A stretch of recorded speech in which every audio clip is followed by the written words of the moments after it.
Welcome to the live show. Welcome to the live show. Welcome to the live show. Thank you for tuning in to the live show. You know what time it is. It is your boy Genesis. And today is Wednesday. Okay?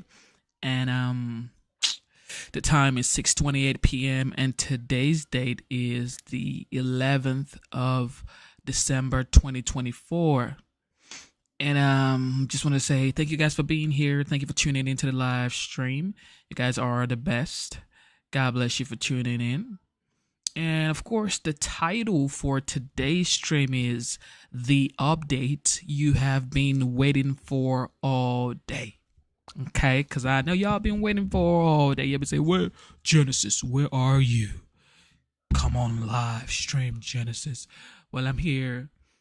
I'm here, people. I'm here. All right, let's get it done. Let's get it done. Let's get it started in here. Let's get it started in here. All right. With that being said, it is your boy Genesis one more time. You know what time it is. Let's get straight to the point. Of course, you know you've heard about the Biden updates on his spin when it comes to the economy and the recovery of the economy. And of course, you've heard about the United Healthcare CEO guy. And of course, you've heard about the hero case on the subway. And yeah, we have a couple of things to touch on today. We also have the mayor of Chicago. And everybody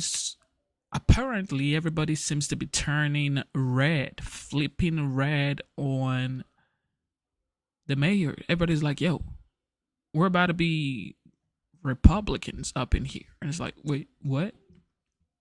And everybody knows Chicago is a big blue city. Illinois basically is a big blue city. But now it's looking like it might be flipping red. But we're going to start today with the 5 on Fox and their updates when it comes to Biden's spin on the economy recovery. And then we're going to work our way down the list, okay? Thank you for being here one more time. Smash the like button, double tap your screen, subscribe to the channel. Well, consider subscribing to the channel, okay? I am grateful. Thank you for being here. Let's get it. All right. The lame duck is fighting to define his legacy, or whatever's left of it. President Biden giving a speech and doing his best to put a positive spin on his economic. Did they just call this guy the lame duck? Oh man, they just call this guy the lame duck, y'all. Like, why would you call the sitting president of the United States a lame duck, y'all? I don't know what's going on with these folks, but they're calling the president a lame duck. Man, hoo-wee. I guess he cussed it. Wouldn't you say he cussed it? I mean, I don't know, but dang, calling the president a lame duck, that's like wild. That's way too wild. But anyway, that's where we are right now. Let's listen. Record, one that most folks will remember for sky-high inflation. Next month, my administration will end and a new administration will begin. Most economists agree the new administration is going to inherit a fairly strong economy. I also learned something from Donald Trump. Yeah, he said most economists agree that the OG, the 45th, now the 47th president-elect is going to inherit a strong economy. Is that what he just said? Fairly strong economy? Yeah, go ask the gas prices, go ask the grocery prices, go ask the single moms, the fathers working back to back 2-3 jobs just to meet up with the bills, especially electricity bills. The bills on your electricity has gone all the way up, and it's just the facts. He signed checks for people for $7,400 because we passed the plan, and I didn't. Stupid. And looks like Kathy Hochul didn't get the What's going on there, bro? memo on the spending and how it caused inflation. The New York State governor hitting the grocery store as she promotes a plan to hand out $300 checks for anyone making up to $150,000. They will send you a check to buy your groceries for a month or whatever you want to spend it on. I say it's your money, it belongs in your pocket, and it's coming your way. Okay, lots to get to here. Jesse, is there any better representation of Biden? In the speech, he's talking about rural broadband, okay? And he's talking about how great rural broadband is. And then he was pressed for numbers. How many people, Mr. President, have been connected? Zero. And you know how much they spent? $42 billion. Oh, my God. Yeah. It's just one example. Right. So as the resident historian at the table, I have a bachelor's in history. That's the only reason. So do I. Same. Darn it. Didn't know that. The third string resident historian at the table. I'm going to give you a non-biased legacy assessment of Joe Biden. All right. This is what history will remember Joe Biden for. Okay. COVID got him in office. Oldest president of all time. Afghanistan withdrawal. Yeah. Ukraine, illegal immigration, inflation, industrial policy, lawfare, coup, pardon. Crime. That's it. That's it. And he'll just be a sleepy little intermission between Donald Trump's terms. Because this wasn't the roaring 20s. You had all-time highs in suicides, homelessness, drug overdoses under Joe Biden. The only bright spot, because I am so fair as a historian, the stock market and Bitcoin. But for the rest of the country, the American dream was out of reach. Not my words. Those are the words of Kamala Harris. And it's because no one could afford to buy a house, no one got a raise in 4 years, and everybody was saddled with credit card debt. Now, the job gains, which I'm sure Jessica is going to bring up, are a mirage. Most of those job gains were snapback jobs from the pandemic, and a third of those jobs were from foreigners. We talked with Halperin the other day, and he said Joe Biden might not even get a presidential library. And now he's saying Joe Biden might not even get paid speaking gigs afterwards. Who's going to pay him? Who's going to pay him? So I really don't care about these speeches. He reads this off a teleprompter as people wrote it. It's meaningless. I want to see the final press conference that all presidents do at the end of their presidency so I can see our very own stupid son of a bitch, Peter Doocy, tangle with the big guy one last time. I would pay. Jessica, your name was invoked several times. Let me turn it over to you to talk about how great the jobs are and how many doors they knocked on. Don't mock me in my doors. It's still sensitive. The legacy of Joe Biden will be obviously complicated by how this ended and with Kamala losing, but he oversaw the best recovery in the G7 by far and away. Inflation in this country is lower. Unemployment in this country is lower. He expanded the number of people who got access to affordable health care, Medicaid expansion. We were producing more oil than any other time in world history under Joe Biden. The stock market, it was generous of you to give it.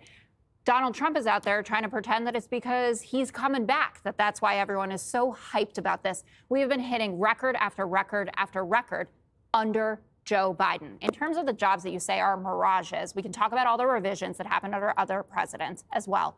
But even if you removed all of the jobs that we lost during COVID, the snapback jobs, I think is what you called them, under the Biden-Harris administration, we still got more jobs at a faster clip than we did under the Trump administration. It's just a fact. Look it up, historian number 3 at the table. All right. Joey, well, it's because people have to work 2 or 3 more jobs than they had to under Trump. So, yeah, compare the number of jobs to the number of people working. Everybody's working 2 jobs just to make it through. I gave $67,000 for a truck in 2020. It's $120,000 now. I sold my house in 2023 for 120% more than I gave for it. And I just moved that money into another house that's way overpriced. So I love when DC or Karine Jean-Pierre loves to talk about how inflation's come down. But if you're spending all of your money to be able to get somewhere and live somewhere, it really doesn't matter if eggs even out. You still are broke, and that's the problem. I'm not going to sit here and give you a million reasons why Joe Biden created the worst economy, because I don't know that. I'm not an economist. But I live in Calhoun, Georgia. I live in a small town, a rural town. I've got more cows and corn for neighbors than people. And every single one of those people felt this economy in the worst of ways. And that's not a lie or a charade or a mirage. I appreciate the fact that he didn't take over from COVID and just drive us so far on the ground that now we're socialist. But man, he sure tried. And thankfully, thanks to that trickle-down economics, I guess, thanks to the fact that this country is incredibly resilient, even in the face of bad policy and expensive energy, we've hung around. And now we've reelected President Trump. In a time when almost every election across the country, from Texas to Georgia to New York, looks 50-50, and it looks like it's won in the margins, President Trump won in a resounding victory. He won all 7 swing states. He won the popular vote.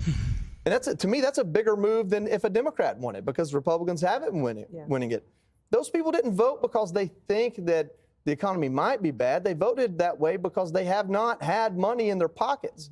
I don't know if President Trump can fix that, but Joe Biden didn't fix it. There's no evidence that Joe Biden fixed it. Judge, a lot of people will never forget that when they couldn't afford gas and groceries, Joe Biden was out there doling out green energy subsidies to his friends and asking taxpayers to bail out the student loans of doctors and lawyers. Yeah. And honestly, I hope the next administration looks at the billions that went into green energy. Who got the money? Why did they get the money? Was there any success? Maybe we ought to start suing them if they weren't successful. I believe in that. I'm a lawyer. And by the way, you're in Georgia, you have more corn and cows for neighbors. Can you bring corn the next time you come back from Georgia? All right. Now, I think it's ironic that Joe Biden is taking a victory lap on economics, which was the issue that he lost on. I mean, that makes absolutely no sense, but the man's delusional. So, I mean, I'm not surprised. Look, when Trump was leaving, unemployment was coming down. And by the way, when you talked about unemployment, you talked about more jobs. Did you discount the 800,000 jobs that they overcounted and lied about? I just want to make sure we're on the same page. Mentioned revisions. Yeah, thank you. You did? Good. Yeah, All right. glad you were listening. $7 trillion of taxpayer money went into the economy, and that was only because of the 1.9 trillion, I should say, that they never conceded, and they won't acknowledge that created the inflation, which peaked 17 months into the Biden administration term. That's when it peaked. It peaked because of their policies. And finally, you know, Hochul, I mean, she's an idiot. I'm sorry. That's not very nice, but you are. I mean, now you want to give away money? I mean, you know, you just figure this out? I mean, she's like slow on the draw, very slow.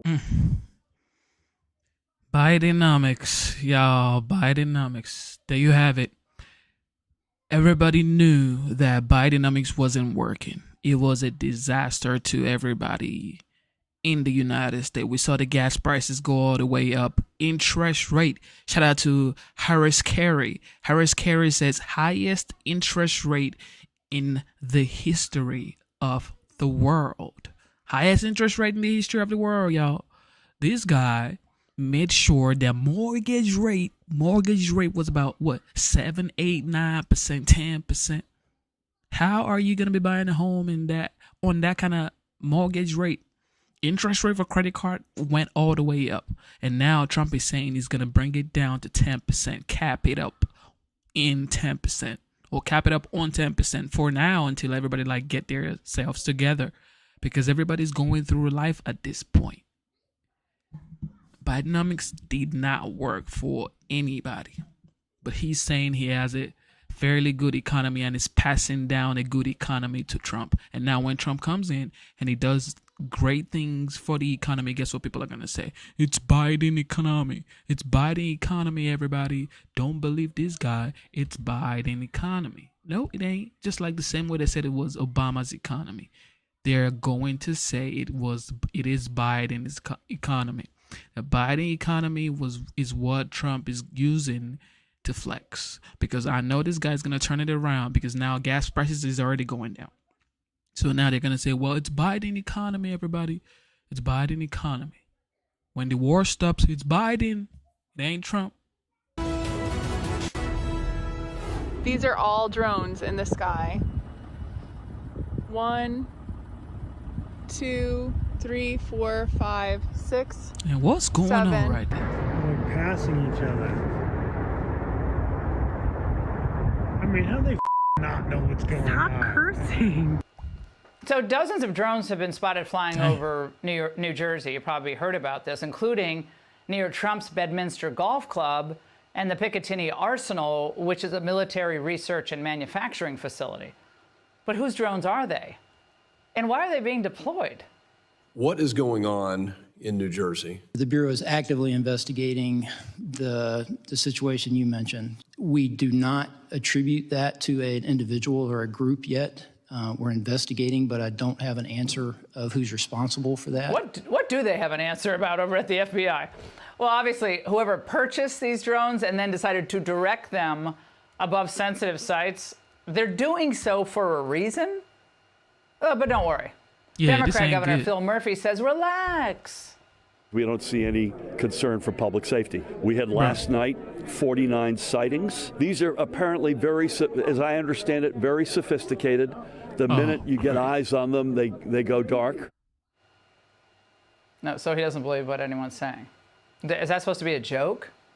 Joining me now, Steve Rogers, former New Jersey police lieutenant and retired naval officer, and Brent Sadler. What do you guys think these drones are, though? Why are there drones in the sky flying above sensitive zones that you would say that they are classified? Nobody should be flying over these area, and you have drones flying over people's homes. They don't even know, and it's not like one drone. It's like a lot of drones. What would you do if you see like 10 drones flying over your home? It's like, wait. This ain't good, guys. Heritage Foundation senior fellow, former Pentagon official, Navy captain. Brent, what do you think of Governor Murphy's flippant response there? It's flippant and totally unacceptable. We're about 6 to 8 years into this dilemma with these drones gone wild across the country and certainly monitoring our military activities. If you go back to 2018's legislation, which was the topic of the hearing today, but better answers, better countermeasures are long past due. And Steve, given all your experience on the force, I mean, police officers, they have a limited ability to respond to this. I mean, but I know just regular people watching this tonight are wondering, why are we dismissing that these could actually endanger people on the ground or sensitive sites?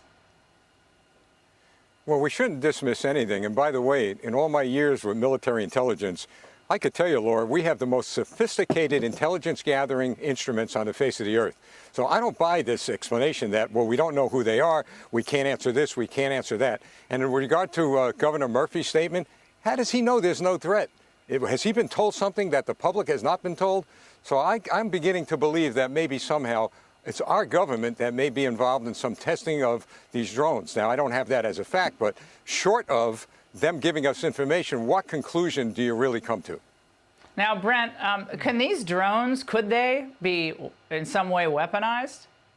No, absolutely. Even the small drones you can buy over the internet or online that DJI makes are what's killing Russian soldiers in Ukraine right now. So absolutely, you can weaponize these with things off the shelf, and you can get at your store, at your Kmart down the street.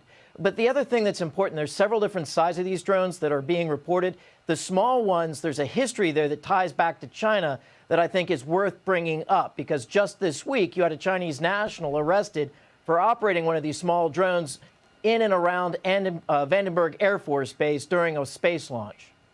This reminds me a little bit, it's a different. And that's wild. Some people are saying this may be Chinese intelligence going on, flying around, trying to gather some information on the United States intelligence. It's like, this ain't good, because if you have potential Chinese drones flying around sensitive sites that could potentially be bad for the United States, then it needs to be shut down. It needs to be shut down. I mean, this is my opinion, okay? Shout out to YouTube. But it needs to be, if there's a drone flying around spaces that the United States classify as a very important site for the innovation of technology or military space, there shouldn't be a drone flying across that area. It's just, why? And then the Bureau is like, they don't know. Why wouldn't you even know? Facts, obviously. But Steve, of the surveillance balloon, remember we were told initially the Chinese that was nothing, and Then we saw it flying over the United States, and it turns out it was a sophisticated surveillance operation that had already fed back information to China, a lot of information, before we actually destroyed it. So again, the dismissive.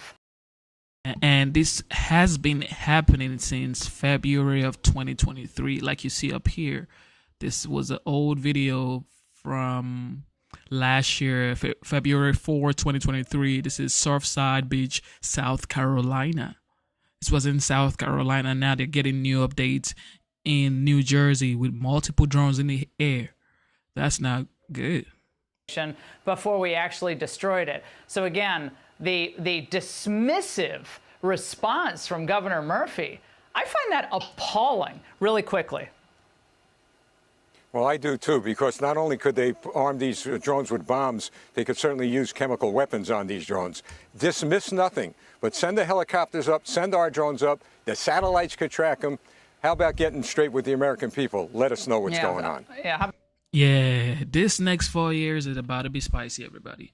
Next 4 years is about to be spicy because now nobody's going to remember this drone started from the Biden administration, because now Trump is coming in. People are going to say, well, the drone started when the OG came into power. No, these drones have been going on since last year, probably 2 years now. But let's see how the OG Donald J. Trump handles the drone issue. I believe he's going to say, you know what? Get them down. Let's see what they're doing. Like, let's see what's going on. Let's see the kind of information we can attract or take from this or extract from these drones. Let's see the kind of information we can extract from these drones. And what in the world is going on with drones flying around the United States? People have always been talking about UFO, alien ship, and all that stuff. But is this it? Is this American drones, Chinese drones, aliens, or what do you guys think? Some people are saying it's aliens and Chinese drones. This is just getting wild by the day. More drone issues. Let's bring in Brett Velikovich. He's a former special operations intelligence analyst and a drone expert. So my dad reached out to me yesterday because we go to Jersey on the weekends, Ocean County, and he said, what is going on? I said, I'm going to ask Brett in the morning. So here, Brett, tell my dad, what do you think is going on? Oh my God, it's difficult to say. It's all speculation at this point. Even the U.S. military research facility at Picatinny Arsenal just admitted that the drones are not theirs. So that's added to the confusion even more. And I've said it before, I've tested a ton of drones over U.S. government installations in partnership with the military before. And that type of secrecy is just not normal for how we would conduct business. Even if we don't explain to the locals what exactly we're doing and testing drones and why, there would still be a lot of coordination of those flights at all levels of law enforcement. And if anything got out of hand, for example, public hysteria like this operation, we would shut it down immediately. But it's not stopping. And now we're even hearing more reports of drones flying over Philly now. But frankly, Dana, I don't even care at this point if it's some big U.S. government conspiracy or if this is in fact adversarial drones flying. I'm more concerned about the lack of transparency on behalf of our federal government and their inability to even want to alleviate the public's concerns at all. All they're saying is it's being investigated. That's unacceptable. And these local government officials, they need to stop saying there is no known threat unless they really know that. It's a disservice to the American people who are rightfully. So, according to this guy, he's saying that, they may know about it and they don't want to divulge information to the American people.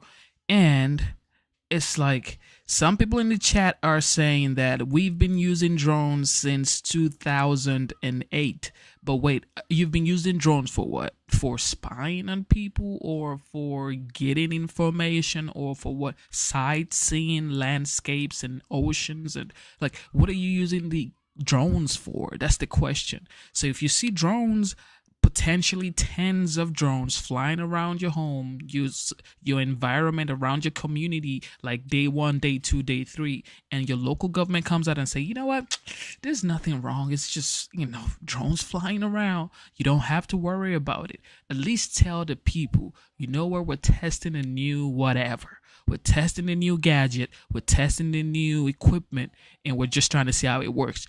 do not worry about it. But when you say, you know what, don't worry about it, there's no threat. But why though? If you tell the people that you're testing out something, then it's like, okay, great. The government is doing their job. They're trying to protect us better. But it's like, you're not telling anybody anything. And then this, of course, you're giving it more air. The media is going to keep pumping more fuel to this fire. The more the government don't divulge information to the people. You have to be transparent with the people.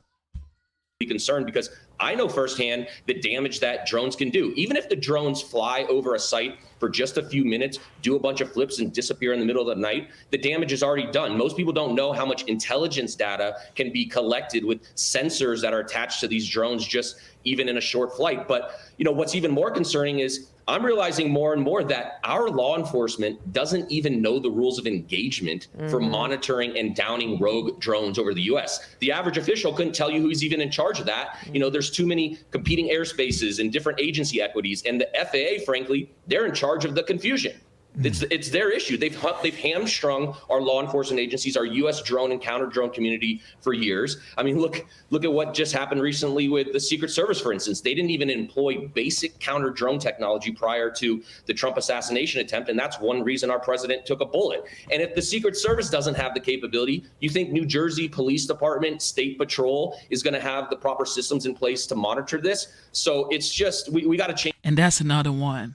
During the Pennsylvania situation with the 47th president-elect, it's like you didn't even deploy drones to safeguard the potential winner of an election that would be for a sitting president of the United States.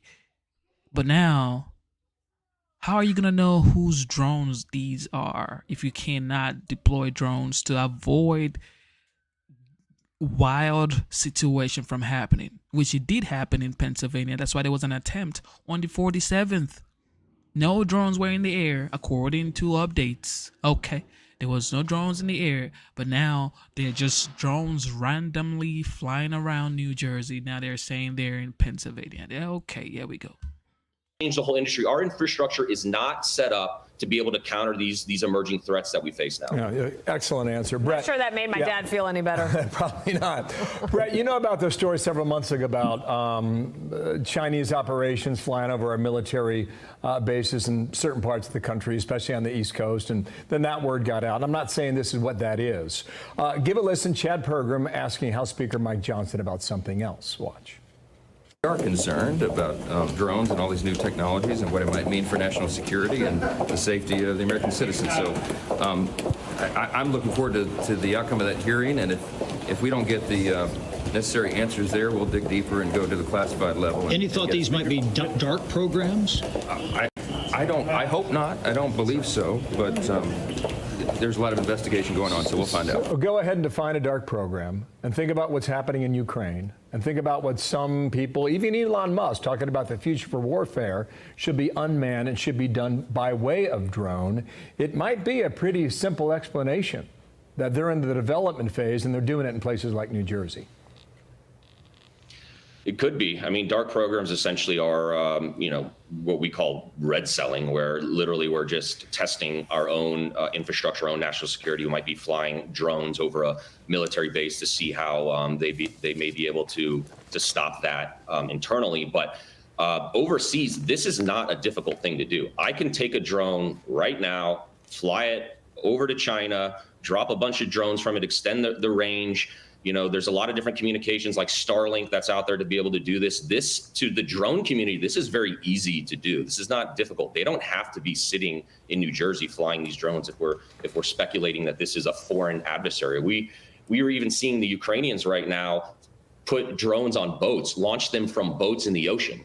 And that's very interesting to me because that it extends the distance, and we're seeing people are talking about some of these sightings being right there on the coast. But overall, frankly, this is not an unsolvable problem. These drones are not undetectable. This is easy to figure out what's going on if the proper experts were brought in. And that's what upsets me the most. We have the technology to monitor, track, defeat this right now. Every single drone has a unique fingerprint. It's got a unique signature. It transmits some sort of signal, and those signals tell a story. And there are a ton of countermeasures out there put in place that we could use. You could layer tactical, strategic counter-drone radar systems. You can jam the frequencies of the drone. You can hijack a drone midair, take control of it. We have the ability even for drones to strike other drones now midair. We have directed energy systems that can fry a drone in the air. But we've got these archaic laws here in the U.S. where the FAA is constantly concerned about these systems affecting commercial airline communications. And I get that, but that's a very old school mentality. What's happening overseas right now is these foreign countries are light years ahead of U.S. drone technology. And we're set back 10 years behind China and Russia. So it's nothing for China or Russia to send a drone over our airspace very quickly and essentially poke holes in our national security infrastructure. And I think that's what we're seeing. We're seeing our military bases, our sensitive sites being probed. There's a gap right now in the administration, right, where there's this transition. Yeah. So it's a perfect time to do something. And we just got to get a handle on it. And our infrastructure has got to have a complete overhaul to put money into this. And the FBI just said they only have $500,000 budget for counter drone technology. That's ridiculous. It costs like $200,000-$300,000 for one counter drone man portable system, and you need multiple systems. Well, we'll see what comes of these two hearings today. This is why the American people are always like sighing and looking and not trusting the people that are supposed to protect them.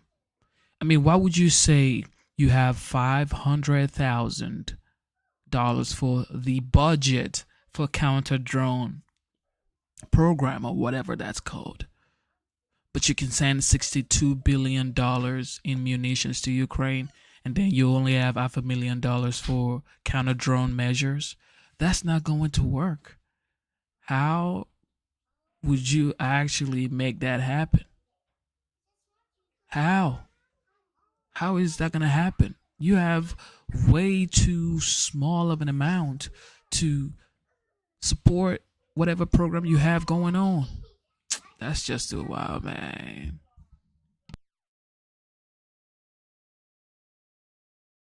We have objects in the sky that are the size of an SUV over any city, over any state.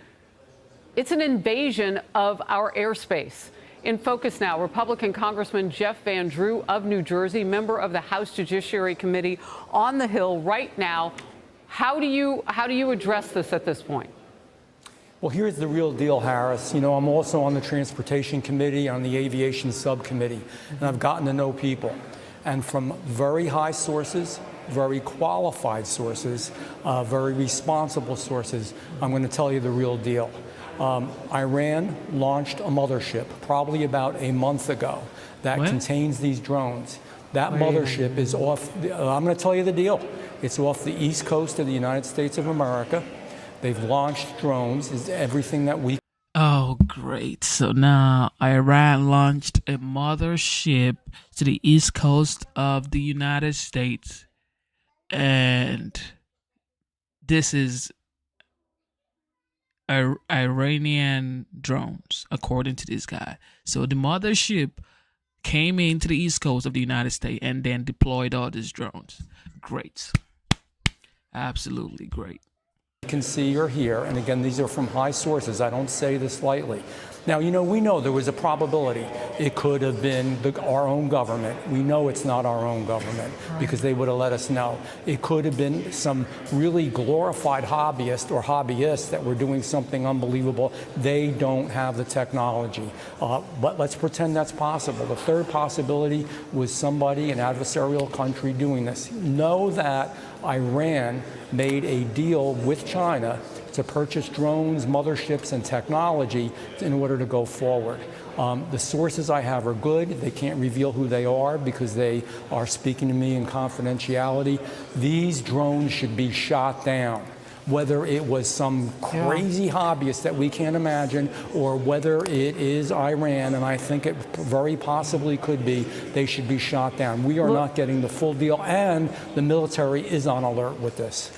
Look, you've given us some pretty dire information just here, and I want to make sure that our viewers are digesting this. Iran has the capability to pull up along our eastern seaboard and launch drones the size of an SUV into the skies of several states, particularly New Jersey, where we know the incoming president has a large home, also in the same county or nearby where some of these drones in New Jersey have been seen. That capability exists. It's possible some of those drones are here. So I have two questions. How are they fueling them? They have to land somewhere. Drones don't fly forever. Why don't they close down the airspace? Yes, it's inconvenient. Yes, it's the holidays. Shut it down. But if you start shooting things and you don't know how they're fueled, that's going to be mass explosions. This isn't like one spy balloon. Congressman, this is serious. We've got to bring them down, and we've got to find a way to bring them down.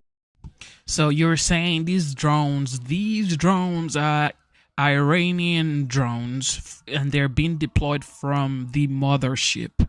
So if you know that they are, I call them Iranian, but now they're saying Iranian, so let's just say Iranian. So they're Iranian drones, and Iran is not a friendly country to the United States. Everybody knows that. Even a newborn that was born in the United States knows that. So if you're saying these are Iranian drones, bro, like there should be a blanket in the air to just swallow them.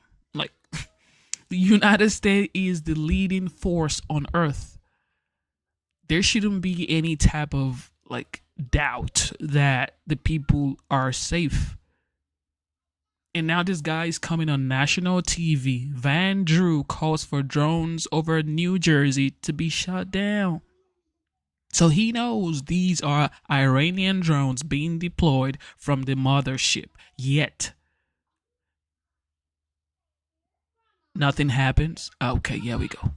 Down. I don't know exactly where they're landing. Obviously, I have some information. And again, this isn't just Jeff Van Drew. Oh, let's get on Harris Faulkner's show and say something outrageous. I'm telling you the straight deal from very high positioned individuals who are telling me this. And the bottom line is they're launching them. They are across the country. We don't even have anything like this. No. Our government and also certainly our hobbyists don't. So think about it. Yo. This next 4 years is going to be so spicy that I just hope and pray and please, dear Lord, protect everybody, protect my family, protect everybody watching right now, because you just never goddamn know. You just don't know. Because if this can be happening, this is pre-Trump's inauguration day, okay? This Biden is still the president of the United States, okay? Trump isn't yet in the White House. He's just the 47th president-elect. Of course, people are already talking to him. Justin Trudeau, the Mexican president, President Xi, he's already trying to open a conversation channel with Vladimir Putin. Is acting like he is already president of the United States. However, Joe Biden is still the president of the United States until next year, January. But now, with all this looming around, these drones looming around, what are we, or what should we be expecting this next year coming up, 2025? We already got all the mind-blowing, mind-bugging updates for 2024. We're thinking 2024 is the hardest year we've ever lived, with everything going helter-skelter. Now, 2025, these drones are flying around. What should we expect in 2025? What should we expect, people? Are they trying to sabotage the OGs, the 45th, now the 47th administration when he does get in? Because he is already going to be the president next year. So the next 4 years moving forward, what is going to happen? What types of situation are we going to experience? What should we expect, people? this ain't good. That's all I'm gonna say. This ain't good. Because Trump is not even the president yet. You already have a test run going on. Wow. This next 4 years, guys, we better pray. That's all I'm going to tell y'all. We better pray, because y'all can say this is just propaganda. But you better pray. You better pray it's just a show. Because if it's not, Not only do I have the information, but it's also common sense. We've got to get them down. We've got to determine how they function, what they do, make sure that we can get them, and you're right, in a safe way. When I say shoot them down, get them down any way that you can, but right now they're probably extracting information. This is a clear and present danger to the United States and to our president-elect, and it's a serious business. Well, and if one of them happens to fall and they're fueled, that explosion could kill people. I have to let you go, Congressman, but I'm so grateful for your time today. I'm Steve Doocy. I mean, that was a congressman. So he definitely has more information than a regular guy on the street. Van Drew, a congressman, saying these are Iranian drones deployed from the mothership. It ain't me saying it. These are his words. Shout out to YouTube. It ain't me saying it. These were his words. Van Drew. Wow.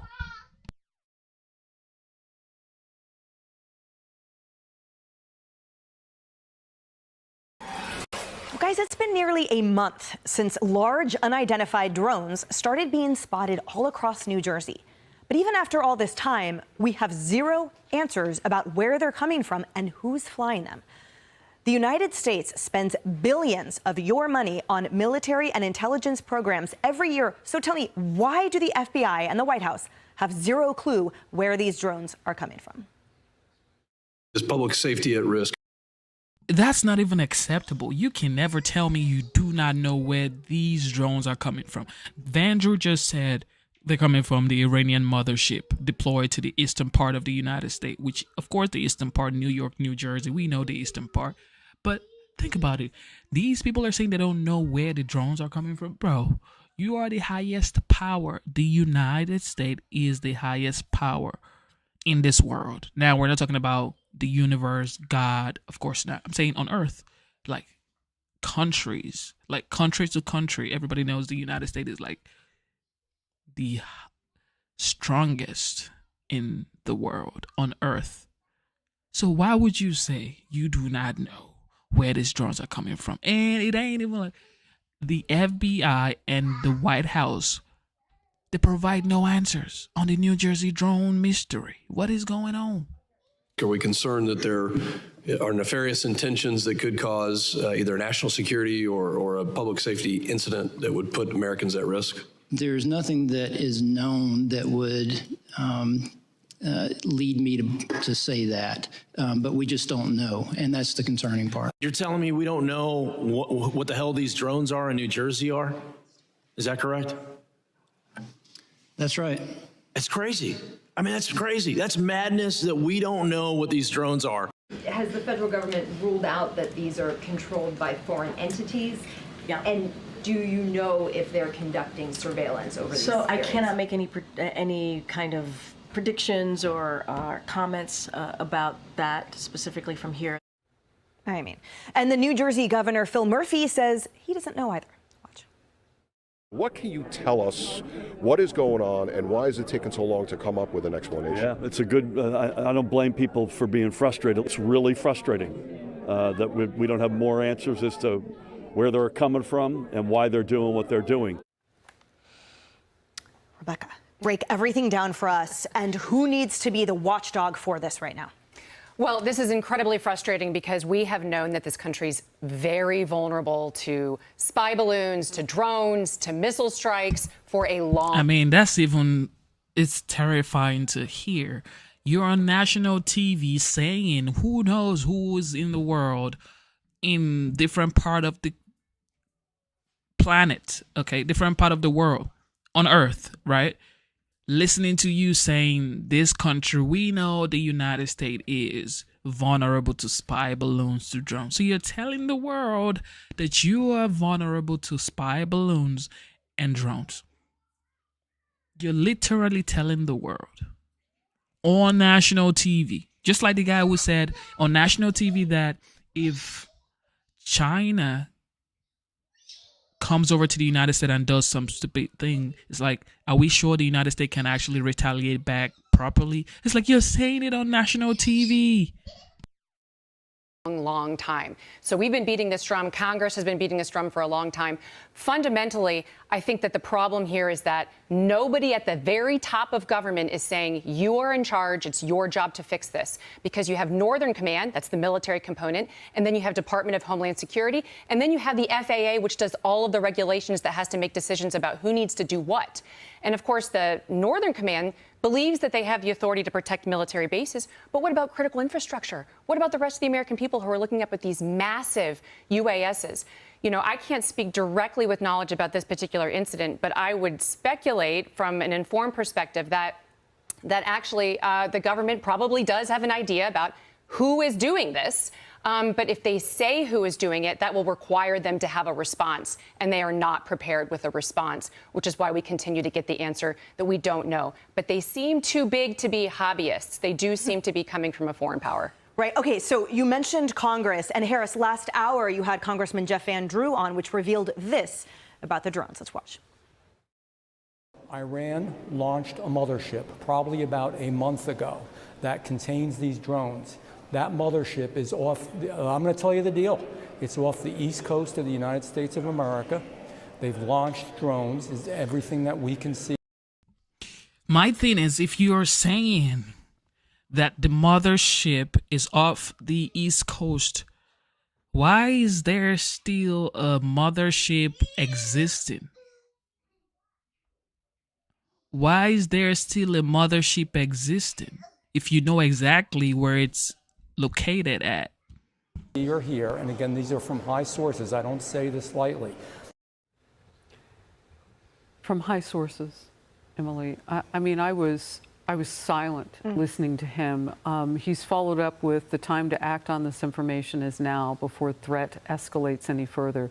These drones are intentionally flying into uncontrolled airspaces. We should have already taken action by imposing flight restrictions to regain our control. We're behind other countries on our drone technology, so on and so forth. This is what I learned from Van Drew and what I'm learning from military experts that I'm reaching out to just since, you know, this story broke a little while ago. I am curious at this point why they have not shut down. Where is Pete Buttigieg? Where is the transportation secretary? By the way, Van Drew sits on the Committee of Transportation in the House, also Subcommittee of Aviation. These things come together. That's why he's so vocal. So he and others, along with mayors in New Jersey, and you can see them from New York and other states at this point, each one about the size of an SUV. A drone. Okay, so they're all supposed to get together. Nah, man, that ain't gonna work. A drone is size of an SUV? What? Like a drone is size of an SUV? Do you know how big an SUV is? This ain't a regular film drone or a aerial drone sightseeing landscapes and beauty spots. Okay, this is a drone as big as an SUV. Oh, dear Lord Jesus. What is going to happen in the next 4 years, Lord? You would think everything is going to be rosy until BS falls. And it's like, oh, shoot. I never thought this could happen. Like, you would think nothing can happen until something actually happens. You know, you always think you're healthy until, boom. Until you go see the doctor and they give you the news. That's how it is. You think everything is Gucci until something happens. I just hope nothing happens. Curious at this point why they have not shut down. Where is Pete Buttigieg? Where is the transportation secretary? By the way, Van Drew sits on the Committee of Transportation in the House, also Subcommittee of Aviation. These things come together. That's why he's so vocal. So he and others, along with mayors in New Jersey, and you can see them from New York and other states at this point, each one about the size of an SUV. A drone. Okay. So they're all supposed to get together about 45 minutes ago. Governor Phil Murphy was supposed to be at the heart of this. What are we going to do? He did not show. He was a no-show today. Of that course. video we ran was from Monday. Of This course. started a month ago. We need to know what's in the skies above. Shut down the skies. I know it's a pain. I know it's Newark International and New York airspace and everything else. If one of those things hits the ground, either directed to or drops, and it has fuel or a battery. You know, this is how it all starts, okay? Zyro says, I'm taking the scenic route today. Look, this is how it all starts, okay, everybody? The media is going to start talking about it. And then all of a sudden, you hear, well, breaking. There's been a new, and then everybody going to be like, oh, snap. That's why people are going to want to panic. This is something I've learned from my time living in the United States. Americans don't panic when it's time to panic. They panic when the deed has been done. You're supposed to be panicking before it happens to you. You need to be panicking. But nope, Americans don't panic. Americans live a jolly life. You know, they go to the corner store, get some pack of beer, and have a good time. And, you know, roll up, smoke one, and have a good time. Nobody cares. And then when she hit the fan, everybody start, oh, shoot. Okay. Battery capability that would fly something that big. It weighs thousands of pounds in that case, or its payload is fuel. It will explode. You could kill people. There are too many of them to take out in one location right now. Vandrew says we should be shooting them out of the sky. I pushed back. You got to get them back into the ocean. I mean, this is unbelievable. And let's show, Kaylee, we can pop up just how extensive this problem is. We're going to put up a map and show you. Look at that. This is not one drone. People think drones might be small. As Harris says, it's the size of an SUV. A lot of people are saying, I'm going to shoot it down from my backyard. This problem is so much beyond. The risks here are so acute. Where is our commander-in-chief? Well, let me give you the generous Man, you ain't got interpretation no and not so generous. commander-in-chief. The generous You knew that. interpretation is this is a special access program. That would be a highly classified program where we test our own drones. And it would be so secretive that only maybe a half dozen to a dozen United States officials are read in. That could be. And the White House would not tell you about that. We don't deserve to know that information. It's secret for a reason. That could be the case. But number two, do I have that kind of faith in the administration when, to your point, Rebecca, a Chinese spy balloon surveilled the United States? It was noticed on January of... Did she just say we don't deserve to know that information?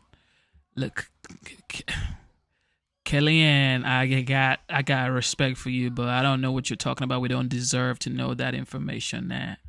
Would be a highly classified program where we test our own drones. And it would be so secretive that only maybe a half dozen to a dozen United States officials are read in. That could be. And the White House would not tell you about that. We don't deserve to know that information. It's secret for a reason. That could be the case. But number two, do I have that kind of faith in the administration when, to your point, Rebecca, a Chinese spy balloon surveilled the United States? It was noticed on January of 28th of 2023 by the Pentagon. The White House wasn't read in until January 31st, a full 3 days later, and as the Chinese were collecting information across the United States. If this were the Trump administration, I'd have confidence. Yeah, this is a special access program. Now we'll ask questions because of the track record of 4 years. Yeah, that's the reality, that until January 20th, likely our enemies are trying to do all they can now while they know they can get away with it. I put this all together and say this. I wrote a book on fear, and I think this kind of messaging scares people. We don't know. We don't have any answers. We can't tell you. If it was top secret, you could say this is top secret. We can't tell you. People would have confidence. What we feel is there's nobody at the switch. And by the way, this is connected all across to...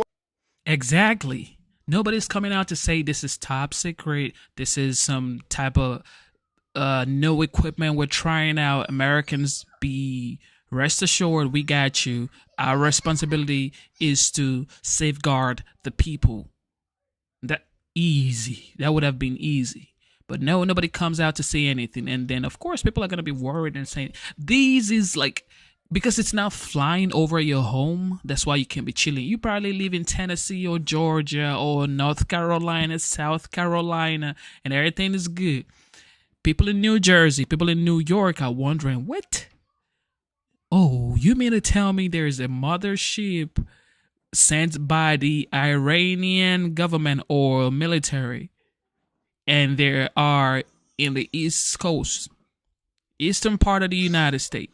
Oh, because that's the eastern part. New York, New Jersey, Philadelphia, like Pennsylvania, that's the eastern part. So they will definitely be worried. Our other issues, our borders. People are leaking in across our borders. People have drones offshore. There were spy balloons. We have a sense now in the United States that we're not safe. Luckily, a new marshal coming to town. Harris, I wonder to your point, as you broke the news, Governor Phil Murphy wasn't in attendance. Yeah. Was he on the phone with the president, I hope? That would be the only acceptable excuse. And where is the missing Iranian mothership carrying drones that left, correlating with the time that Van Drew said that those things arrived in our airspace? Like, how do you lose a missing Iranian mothership loaded with drones? Like, it's a lot. I hope it's what you say. But who knows? I hope it's a big governmental secret that won't harm us. I doubt it. Who knows? Even the media going back and forth. Faulkner is saying something. Kellyanne is saying something else. I feel like some people do know what this is, and it's like, you know what? One thing I do know is this is just my opinion and my speculation. Shout out to YouTube one more time. This isn't the truth, okay? This is just speculations and opinion. There is nothing that happens in the United States that the government does not know anything about. This is just my opinion. The government knows and allows these things to happen. If the government allows it to happen, then they know. The government knows, bro. There's no surprise. Oh, we were surprised. Nah, you cannot surprise the government of the United States. They know. Okay? United States is never surprised by nothing. And it's just my opinion. It's not truth. I truly believe in my heart, this is my opinion one more time, shout out to YouTube, that the United States knows every single thing that happens on its soil. The government knows everything that happens and takes place on its soil. This is my opinion.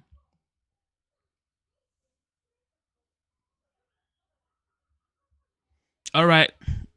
While the final days of a presidency are typically reserved for political pardons, President Biden's pardon of his son Hunter ignited a debate over what the president is exactly doing with his pardon power. As of now, Biden has granted fewer pardons than Trump or Obama. Many civil rights activists and faith leaders, and now even those within his own party, feel Biden has fallen way short on his 2020 campaign promise to reform the criminal justice system. And they urge the president to use his clemency power during these final days in office. Sources tell me that a group of Democratic House and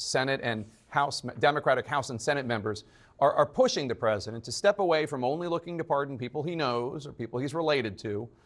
Some of those members include Senator Dick Durbin, Senator Cory Booker, Senator Raphael Warnock, Congressman Jim Clyburn, and Congressman Stephen Horsford, who's a chairman of the Congressional Black Caucus. They're asking Biden to consider granting clemency to those who received stacked sentences before the First Step Act went into effect during the Trump administration. The First Step Act eliminated the practice of stacking sentences to give the harshest penalties possible if somebody has a firearm. One example of someone who fell into stacked sentences is Weldon Angelos. He was sentenced to 55 years in prison for 3 small marijuana sales as a first-time nonviolent offender, 55 years, because he possessed a gun, so his sentences were stacked. Weldon Angelos is out of prison now. He was pardoned by Trump. Republican Senator Mike Lee of Utah was the one who brought a lot of attention to Mr. Angelos and the practice of stacking. Another category of individuals Democratic lawmakers want considered pardoned are those who are serving out the remainder of their sentences in home confinement under the CARES Act. The CARES Act moved low and minimum security, low-risk reoffenders to home confinement during COVID to finish their sentences. And finally, lawmakers are urging Biden to grant clemency to those who would have benefited from the passage of the Equal Act that would eliminate the sentencing disparities for crack cocaine and powder cocaine. Those sentences have for a long time been viewed as entirely discriminatory because the sentences for crack cocaine possession were 18 times longer than those for powder cocaine and disproportionately harmed Black and brown communities. Now the Justice Department changed its charging policy in 2022, but those convicted before that change continue to serve longer sentences. There is also a push to take all 40 individuals off of federal death row, giving them instead life in prison. So far, a number of Democrats involved in this process feel, however, that the White House is not listening to any of these requests.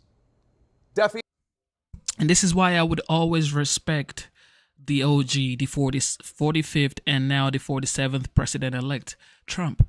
He signed into law the First Step Act, which was what? Prison reform. And that really helped a lot of people. And when people say, well, what did Trump do for the people? What did Trump do for African Americans or Hispanics, Latinos, or like, it's like, bro, everybody, every community, every ethnicity are in some way, shape, or form incarcerated right now.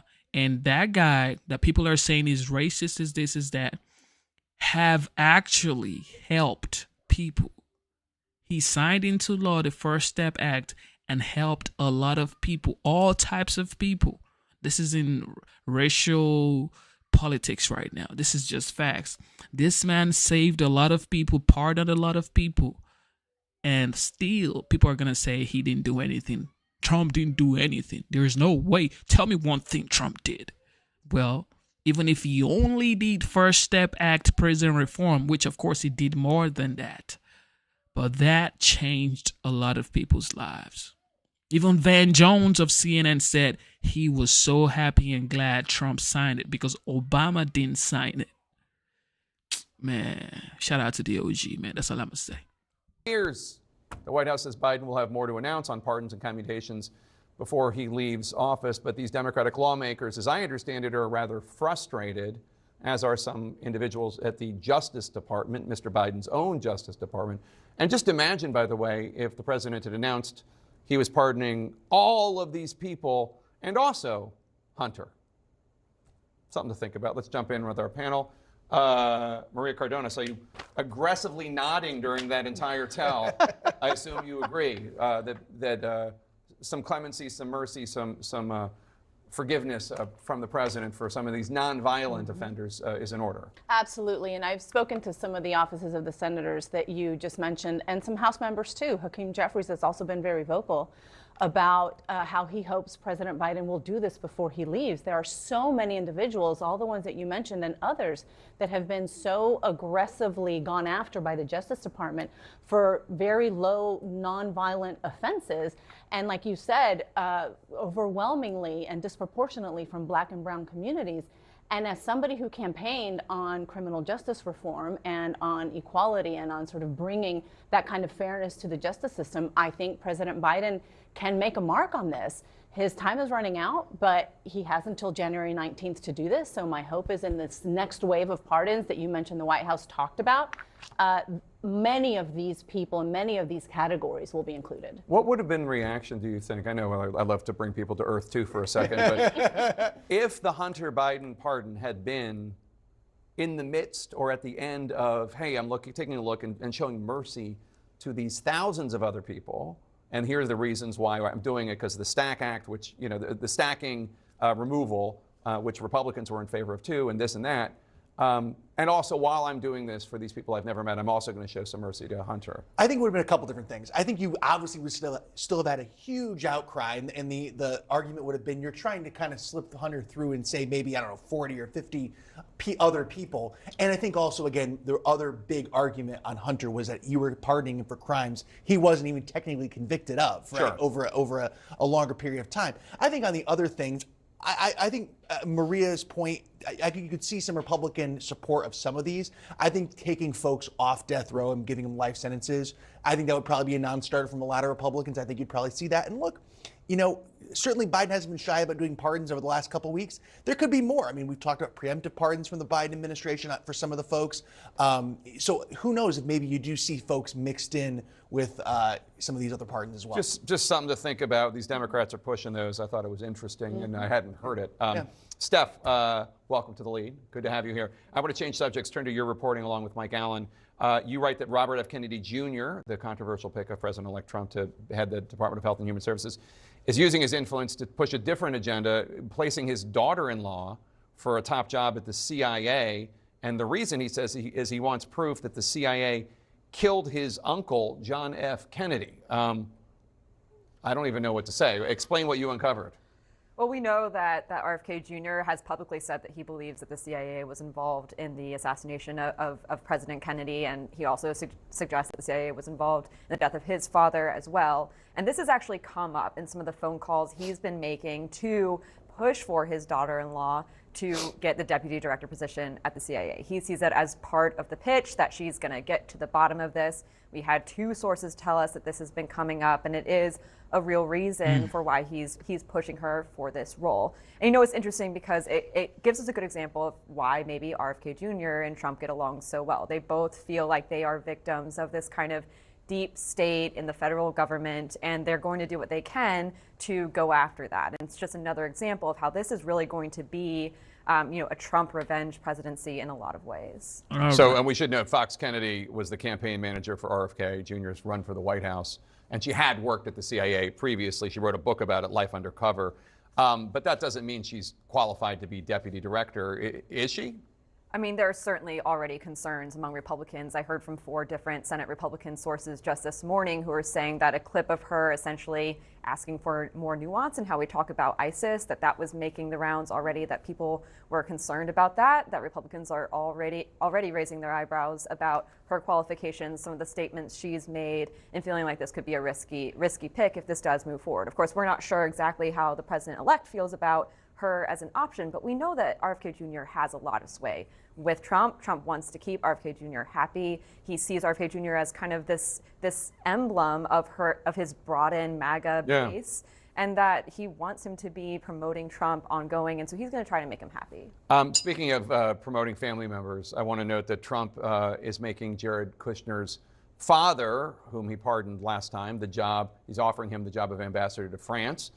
He named his other daughter, Tiffany's father-in-law, a different father-in-law of a different daughter, a senior advisor for Arab and Middle Eastern affairs. He's been clearing the deck to have his daughter-in-law, Laura Trump, Eric's wife, to fill Rubio's Florida Senate seat. And just today, Donald Trump Jr.'s former fiancee, Kimberly Guilfoyle, is being nominated to be ambassador to Greece. That's quite a family jobs program. Quite a family jobs. Look, I think it's a little different. I don't really get outraged at ambassadorships in the same way I would at, say, a CIA thing. I mean, like, for example, the current Greek ambassador was rejected when he was nominated to be ambassador of Norway because he actually had never been to Norway and didn't even know the system of government there under President Obama. A previous French ambassador was former CEO of the Muppets. These things are political jobs and usually political appointees. They usually go to the friends of the president or fundraisers of it. I can't really get that outrage about ambassadorships going to family members or close friends. The U.S. government's becoming a Trump family business, but do we really are we really that surprised that this is something that he's doing? I mean, we knew that this was something that he wanted to do, that this is sort of his MO, that this is kind of something that he didn't necessarily campaign on it, but this is who he is. And so I think moving forward, this is going to be an indication that he's not there to really appoint the best people for the job. He's not there to appoint people who are going to focus on getting the job of the American people done. He's focused on getting whatever it is that he wants done. I remember when I covered the Obama administration, I did a lot of coverage was embarrassing, of the ridiculous ambassador nominees, in amongst qualified people. But it was some pretty crazy stuff. Thanks one and all for being here. Thanks.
Okay, yeah, I'm back. I had to be a father, bro. Let's go. Full-time daddy. It's a lot of work.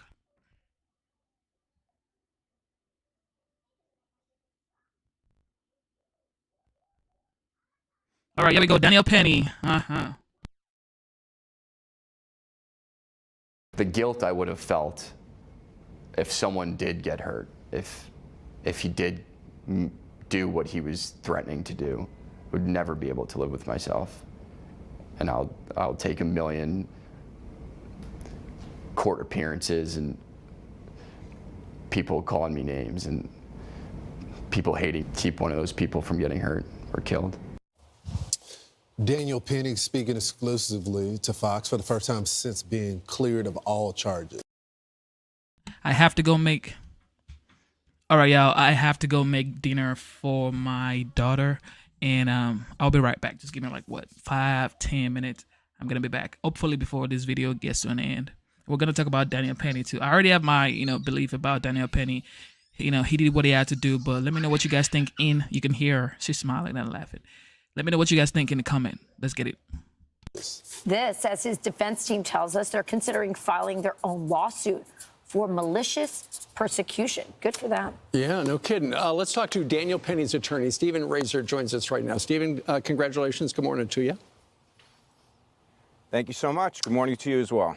So we saw you yesterday. We were running the video of you and Danny and another attorney at the Stone Street Tavern after his acquittal.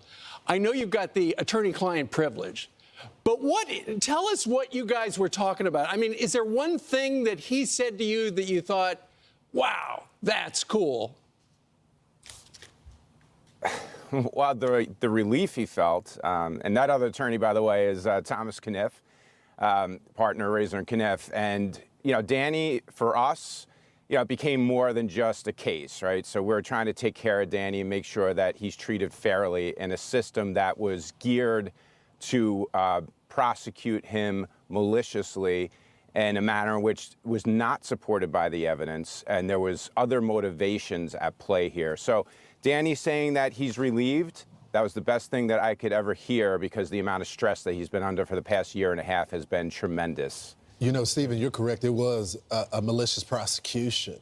But I got to ask you about this lawsuit that y'all may go against him with, because at one point, when they tried to get some consolation charge against Daniel, the jury struck it down. But the judge agreed with you that it wasn't really the right process to go by, but still allowed it to happen. Yeah, well, he did. I mean, he actually made sure it happened. So for whatever reason, so I can't get into the mind of the judge, right? But what I do know is that it was based on the application of the district attorney's office. And just like Danny said in his interview, it was like they wanted to try and get him on something. They knew they weren't going to be able to get him, so they had to get rid of that top count in order to get to that second count, just in the hopes that maybe they could pull out a win here. And they were unsuccessful, thank God. Yeah. I think the difficult thing for me, I think about his family. I'm a mom. I think about his mom, his sisters.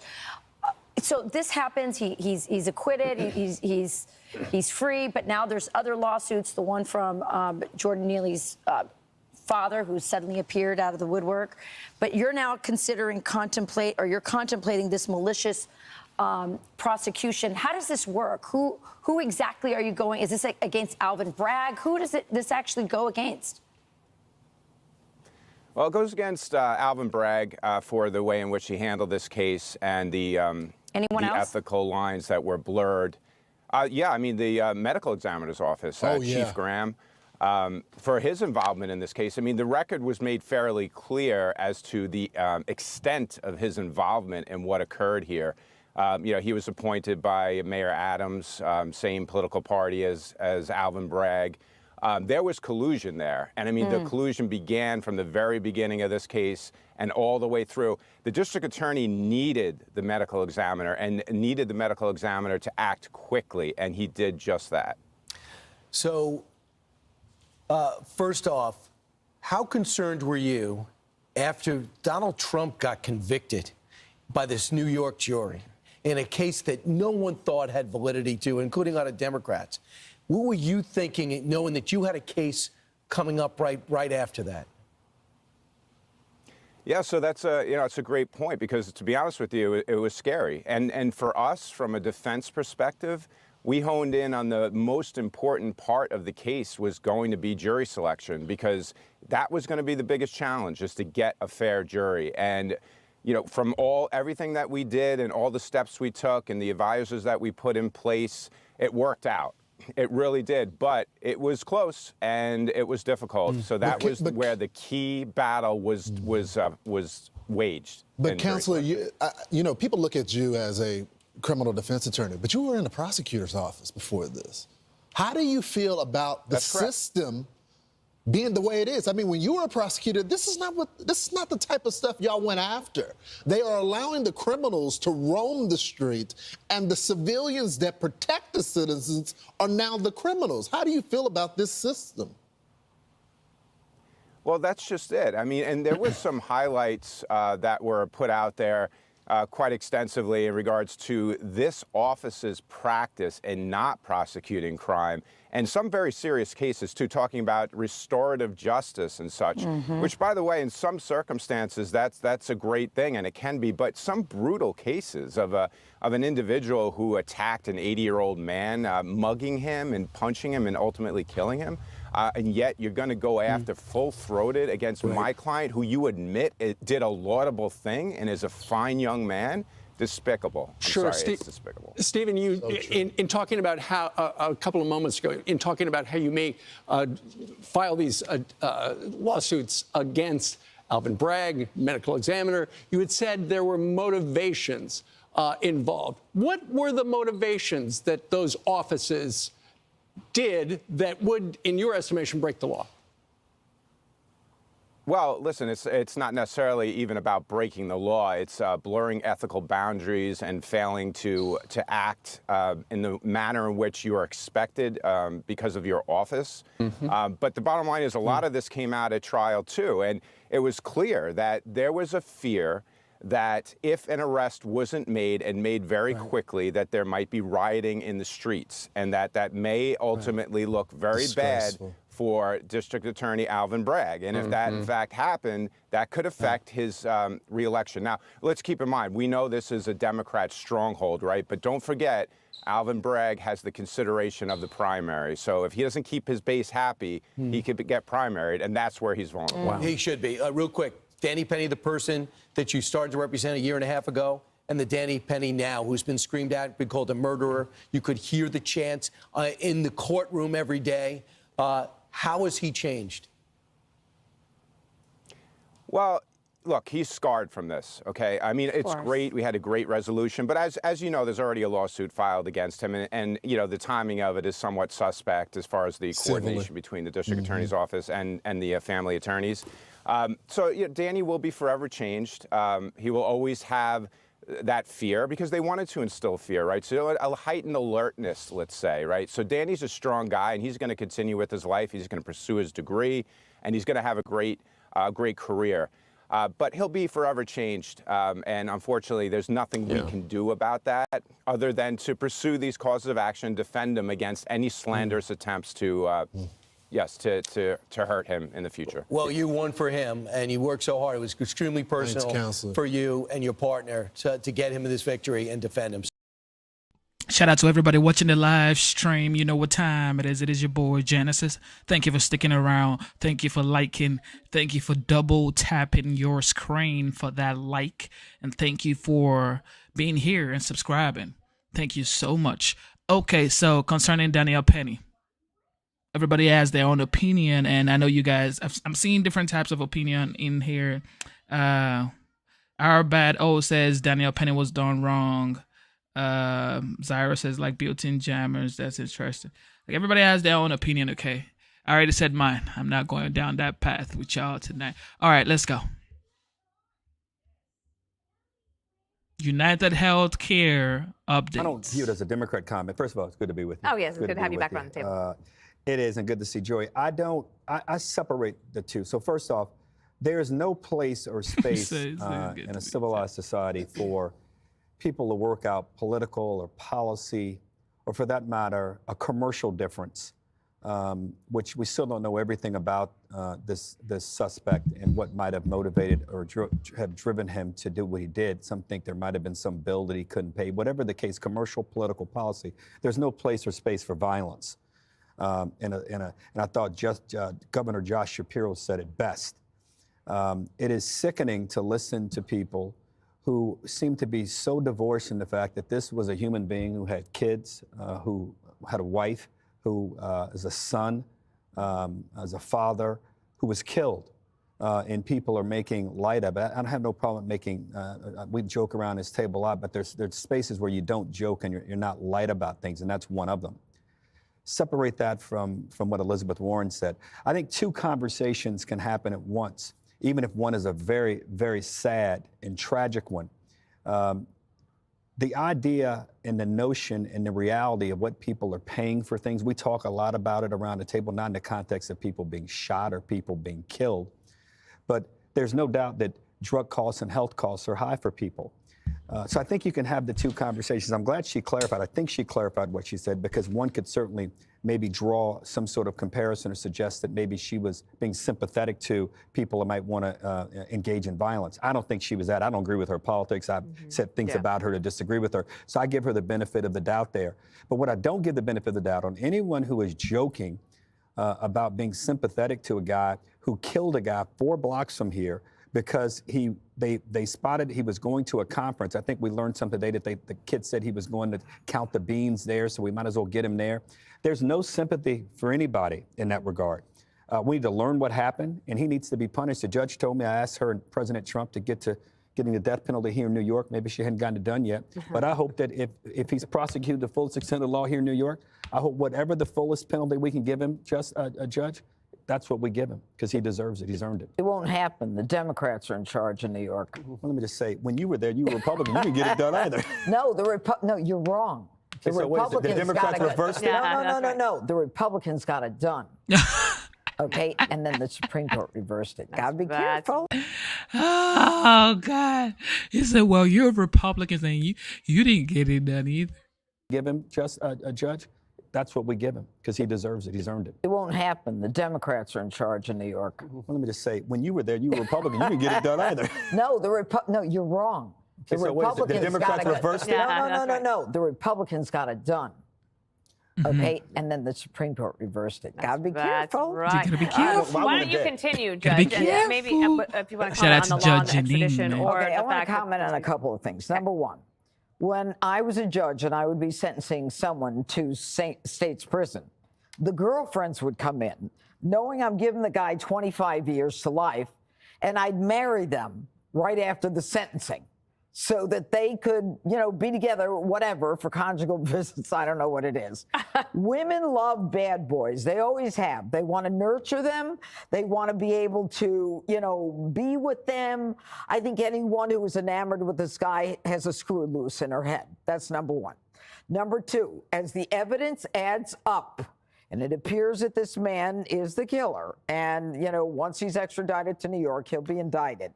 When someone says violence is wrong, but, right. I want you to think of the word but. Whenever anybody says but, that means they really are not serious about what they said before the word but. And so you can only push people so far. Nobody pushed anybody so far. This is nothing that you can attribute to an individual who was a corporate executive. And when we start blaming people and calling them names and making them deserving of death, an imminent death sentence, it shows that we are degrading as a society. Now, people told us to watch our language. We couldn't say illegal alien, although it's still in all the federal statutes.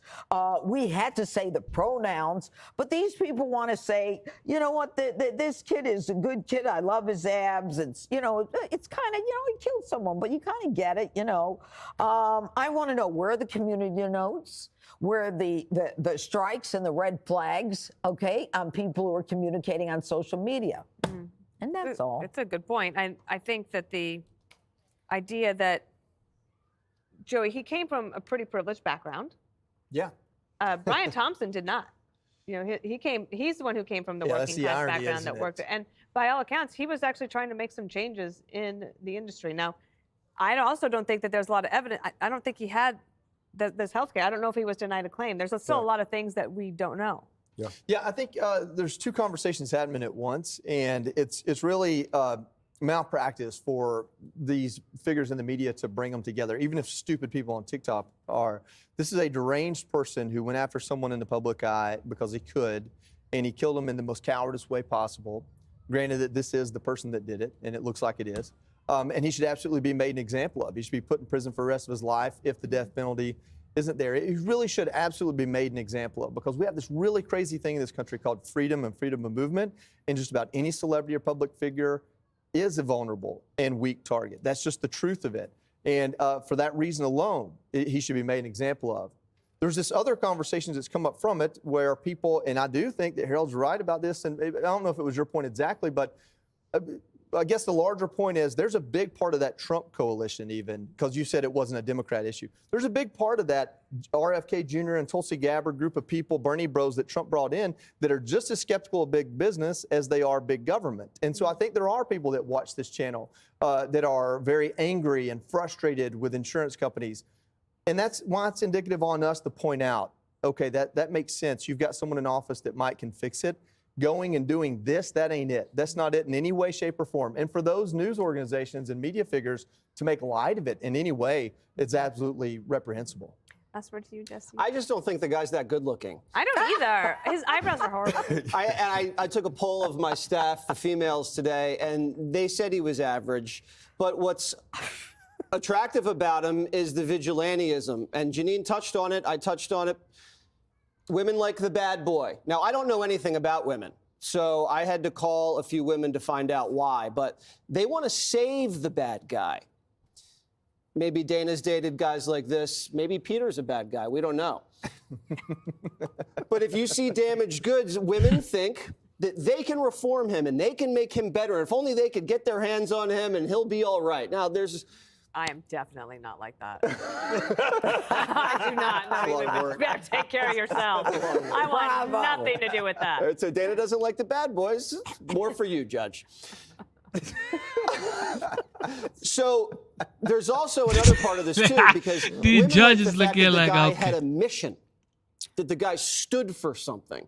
Because in this society, all these guys walking around, they don't care about anything. This guy stood for something in a social justice crusader kind of way. And for many women, that's attractive. And I don't understand it. I think that's pretty clear. Wait, come on, Jesse. If that were true, I would say that most women would say Daniel Penny. In this case, in this scenario, if you're talking about being principled and standing up for someone, then Daniel Penny is the attractive one. You don't think Daniel Penny's getting panties thrown at him every time he goes to the subway? You better get to this. I didn't know. This You thing. don't think Daniel he's Penny going on the subway? is the pick of the litter? Jesse, I'm not sure you know what you're talking about. Let's start right Well, there. you started it, though. You said that women like the bad I know boys. more about women than everybody at this table. Let me tell you something. Yo, this dog right here, bro. This boy right here, bro. This is national TV, guys. This is straight up national TV. I'm telling you. Oh. There are women who want to make bad boys into good boys. Yes. There's no question about it.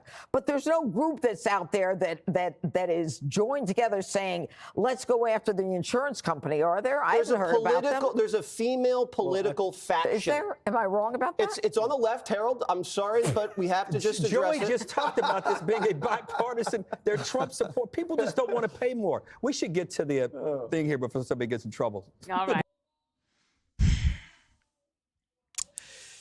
Whew. Let me tell y'all something, man. Let me tell y'all something. Everybody has their own opinion concerning Daniel Penny. Some people say he deserved the Congressional Golden Medal. Some people say total BS. He's not a hero. Some people think he's a hero. Some people think this guy that put down the United Healthcare CEO. Some people say he's a hero. Can you imagine? Some people say he's not. Some people say he deserves a medal. Some people say if he goes to court and there's like a jury of his peers, he's going to walk. Like, everybody has their own opinion, okay? But bad is bad, no matter who does it. And your motive for doing bad,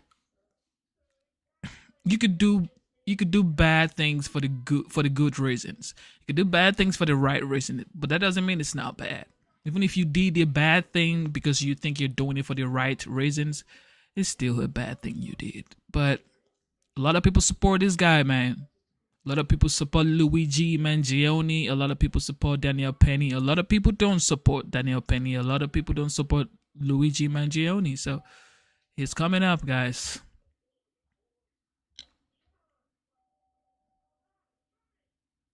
One of the sort of unexpected outcomes of this murder, a huge outpouring of praise and adoration on social media for the suspected killer. The killing has...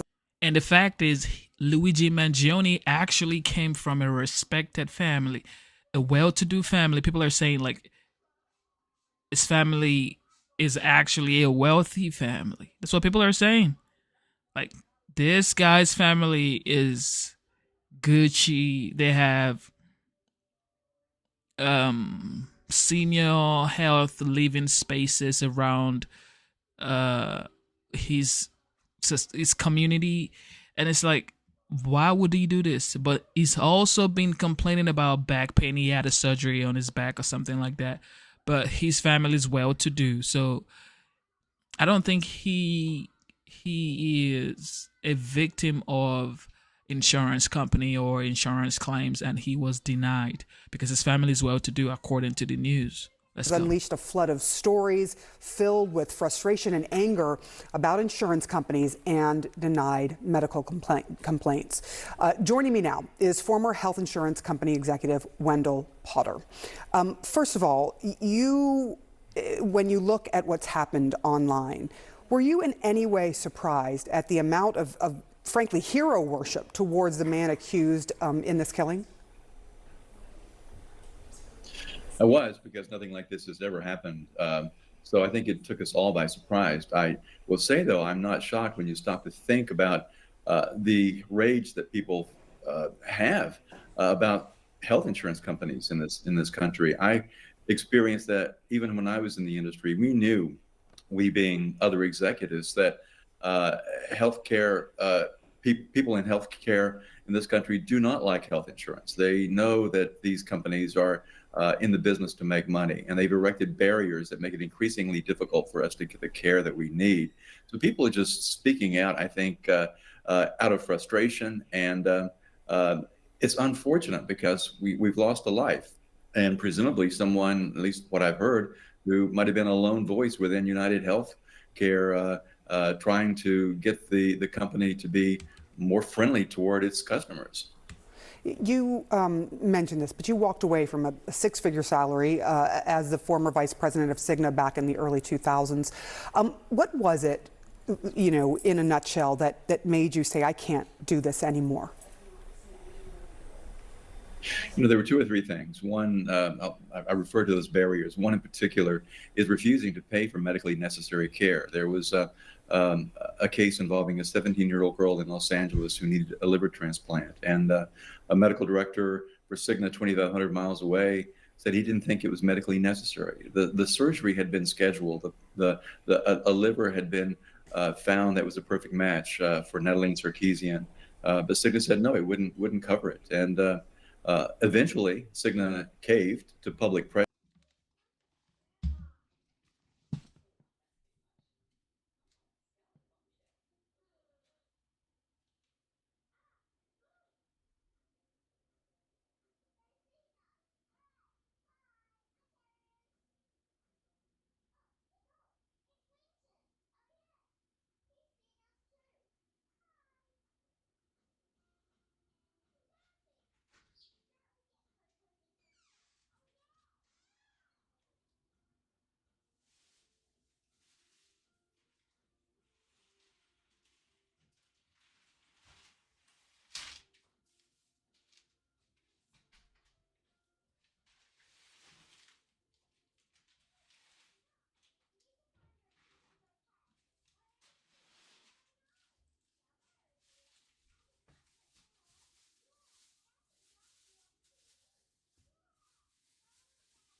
pressure because it became a very highly publicized case, and it became a big PR problem for Cigna. How and did I Cigna pause it eventually before I left? agreed to pay for the transplant, but it came too late.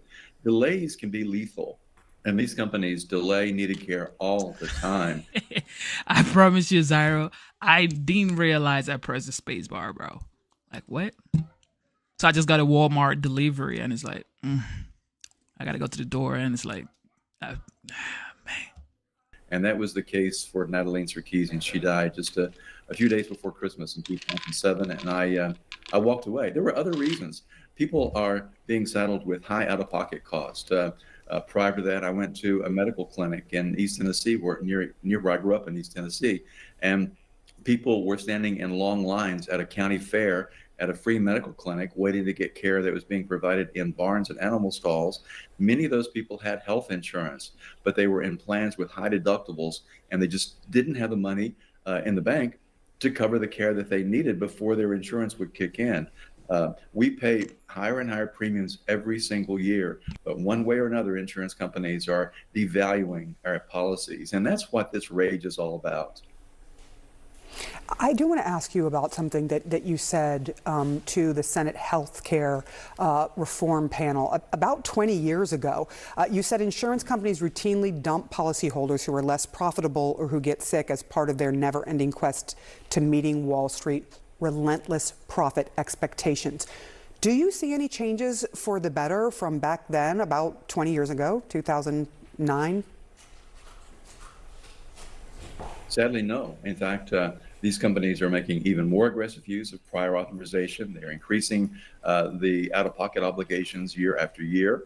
And they just simply are not paying attention to the needs of patients. They are dropping customers as well, too. We're seeing that this year. Most of these big insurance companies have largely taken over our Medicare program. United Health in particular enrolls about a third of people who are in so-called Medicare Advantage plans. And I say so-called because they're able to advertise in ways that deceive people that get them to enroll in these plans. But increasingly, insurance companies this year have been dropping their Medicare Advantage enrollees because they thought they were needing more care than they wanted to pay for. So Humana and CVS, which owns Aetna, have been pulling out of a lot of markets around the country, leaving their Medicare Advantage enrollees in the lurch. They have to figure out what they're going to do next. So that happens all the time. Wendell Pardo, thank you so much for sharing your expertise and giving us real insight into an issue that affects all Americans. I really appreciate it. Mangioni's arrest has spawned Spotify playlists, fan art, and tattoos that glorify the alleged murderer and his crime. TikTok's nickname for him, quote, the adjuster, an apparent nod to the healthcare insurance adjusters who process claims. Mangioni's lawyer saying yesterday that his office has even received emails with offers to cover the suspect's legal bills. Obviously, my client appreciates the support that he has, but I don't know. I'd have to look in, but it just doesn't sit right with me, really. The Supreme Court says, you know, all these rich billionaires can give all kind of money to candidates, and that's free speech. So maybe these people are exercising their right to free speech and saying that's the way they're supporting my client. Jonah Goldberg, just a remarkable cultural moment here. A difficult one, obviously. I did think it was interesting that when Jason went and talked to normal people, even some of whom, you know, who were willing to say, like, our healthcare industry's got a lot of problems, they were not saying the things that people are willing to say online. Yeah, so that's what struck me in the piece too, and it proves yet again, you know, we say this, we talk about this a lot in politics, the very online world is very different than the real world, and you know, that said, I find all of this appalling. I agree it's a big cultural moment, and it says something interesting. You know, I wrote a book where a big part of my argument was that one of the reasons our politics are so screwed up is we're following politics like it's a form of entertainment. When you follow entertainment, you just root for the hero. You want them to win. You don't really care whether they break the rules and all that kind of stuff. And I think that's bleeding out into these other things. We've seen some of this before. D.B. Cooper, some of you might remember, was the guy who hijacked a plane and got all this money and parachuted out famously. They made a movie about him. He had copycats. And normally I'm one to say that mass shooters and those kinds of people don't have a lot of copycats necessarily, or at least it's overstated sometimes. When you start calling him a hero and a hottie and all this kind of stuff, it creates a much more perverse cultural incentive structure for somebody else to do this kind of thing. And there is something different going on here, too, where the algorithms on these social media platforms are rewarding people who are saying the most extreme things. And so those kinds of messages are being amplified, whereas, you know, the person on the street from that piece isn't necessarily being amplified. So I really think that plays into how this dynamic is unfolding. Yeah. 1,000%. And I mean, a lot of talk to CEOs and corporate leaders I talk to are very concerned about their security in a new way, where a lot of them were like Brian Thompson a week or two ago, just being a little bit more carefree about it, being willing to walk around without major security presence. That has changed in a major way now. And Jonah's right. Like, if he looked like you or I, Jonah, like, he's not getting the same attention that he would looking, you know, kind of in a subjective way. What are you trying to say? Yes, exactly. But you're right. You're absolutely right. But this is also a trend, I think, that you're seeing online across the board, where people are very angry with everything. They're angry with politics, they're angry with CEOs, they're angry across the board, and they're taking it out on social media. And I think the fact that people are making him a hero, it's abhorrent. They should not be connecting healthcare with murder. And I think as a society, I mean, not to be... The people are angry because everything is expensive. They have to work 2, 3, 4 jobs to get by. And then top it off, you need health insurance, you need car insurance, you need home insurance, you need insurance for everything. That's what you need. You need insurance for every single thing. Yet, sometimes you pay your insurance and they tell you, you know, maybe you're not eligible for this. Maybe your coverage doesn't cover this. It's like, oh, great. So I'm not supporting the killer. Would never support a killer. I would never support anybody that takes somebody's life, except the person comes into your home and, you know, obviously try to do something to harm your family and you in your home or in a confined space where it's just, you have no other option. Okay. It's like there has to be zero option. That's the only option that you can employ. So I would never support anybody who takes anybody's lives, because you can never create a life. So what gives you the right to take somebody's life? Now, that doesn't mean the United Healthcare CEO maybe he made some wrong decisions in his role as a CEO. Who knows? Nobody knows. A lot of people just assume that's how it goes down. But these things are so complicated that you could never just answer the questions in one way. It's not like, oh, he's guilty, so he deserves it. Or that guy who did it is a hero. No. First of all, that guy's not a hero. In my opinion, y'all can think he's a hero, but it is what it is. I don't think that man, the CEO of United Healthcare, he was actually doing his job to feed his family. He has 2 kids. As much as everybody, some people work at Walmart, some people work at McDonald's, some people work at Georgia Energy or Georgia Power, some people work at Verizon, some people work in the White House, some people work at, wherever you work, okay? Some people work at Tesla, some people work at Microsoft, some people work at Nvidia, some people everybody works to feed their family, okay? Everybody has a job to be responsible for the responsibility that they make or bring into this world. So he's just trying to feed his family, as well as the guy who did the do. He was in school. He had a good family, a well-to-do family. But I could never support anybody who takes somebody else's life. And then the people want to say they're a hero. I could never support it. I'm sorry. Okay. Next one.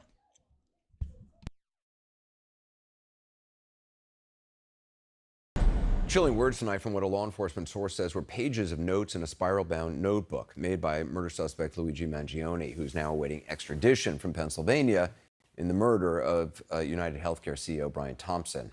In one passage, again, according to our source who was briefed on the matter, Mangione muses about what could be better than to, quote, kill the CEO at his own bean-counting conference.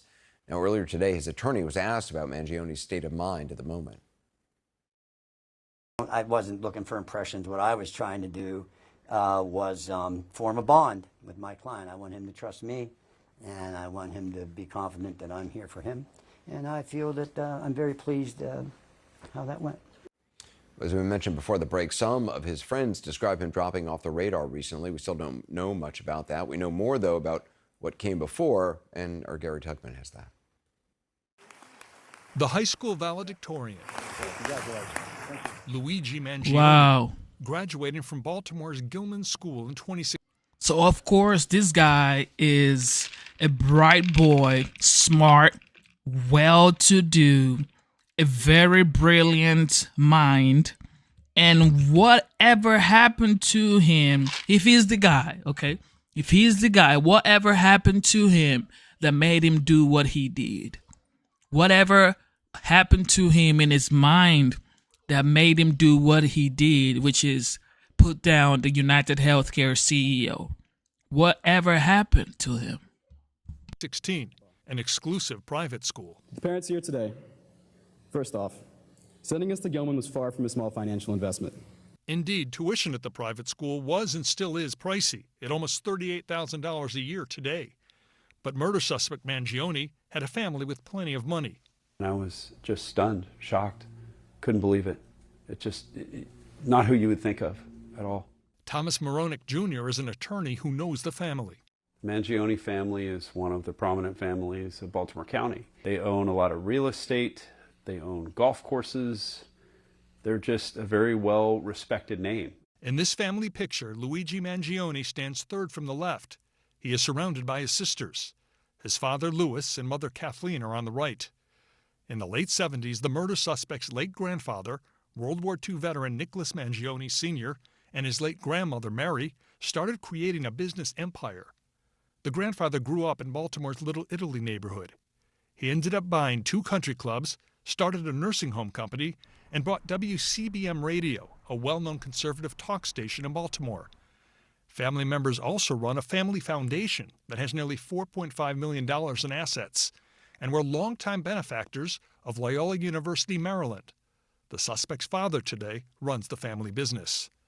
Attorney Moronic used to be a talk show host at the radio station owned by the family. Well, they donated money for the pools, the swimming center at Loyola University. It bears their name. That's a huge amount of donating to get that. One of Luigi Mangione's cousins is a state legislator in Maryland. I am Delegate Nino Mangione, for the record, District 42A in Baltimore County. Republican Delegate Nino Mangione introduced a bill earlier this year to bring back the death penalty in Maryland. I believe we need to send a strong signal to the most vicious of all criminals that if you take a life, that justice in turn will demand your life. The bill failed. Notably, New York State, where United Healthcare CEO Brian Thompson was killed, also does not have the death penalty. State Delegate Mangione released a statement on behalf of the family that says in part, "Our family is shocked and devastated by Luigi's arrest.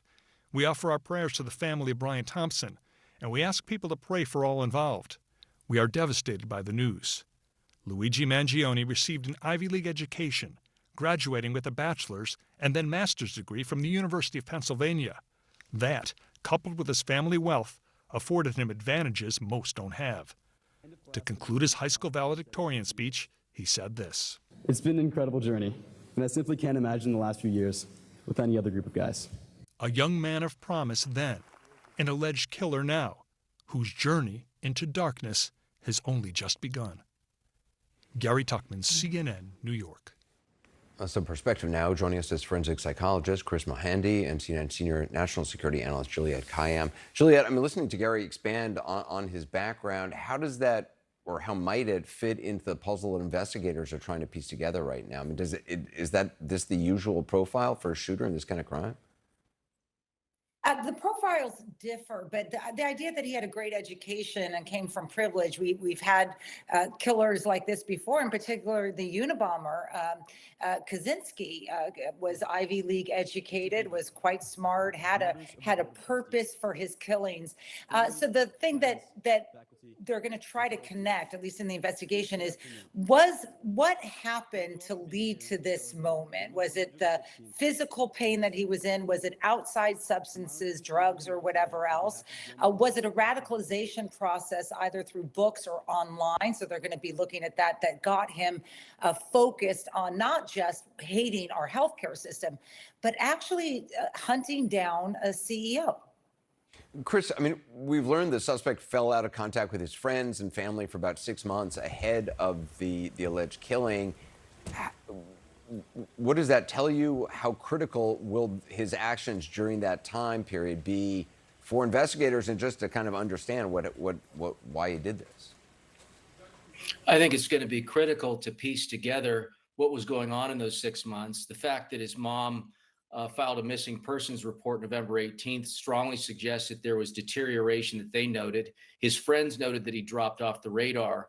All of these things are consistent with, and I don't, provide these kinds of statements lightly, that there's a likely deterioration in his mental state. He actually looks different than he did as the joyful younger man that he was. There's an intensity that is about him that he did not used to have. I believe that there's a chance that he could have a significant mental deterioration.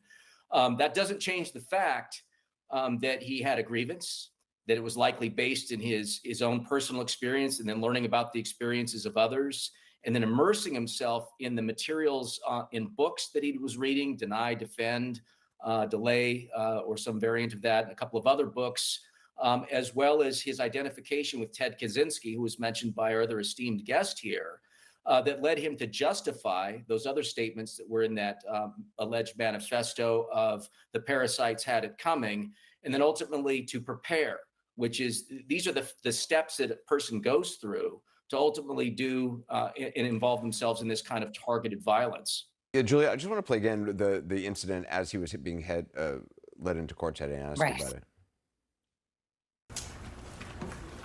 Whoa, back up. And completely out of touch and insult the intelligence of the American people and the experience. I mean, there are some people out there who are portraying this guy as like an avenger for, a cause.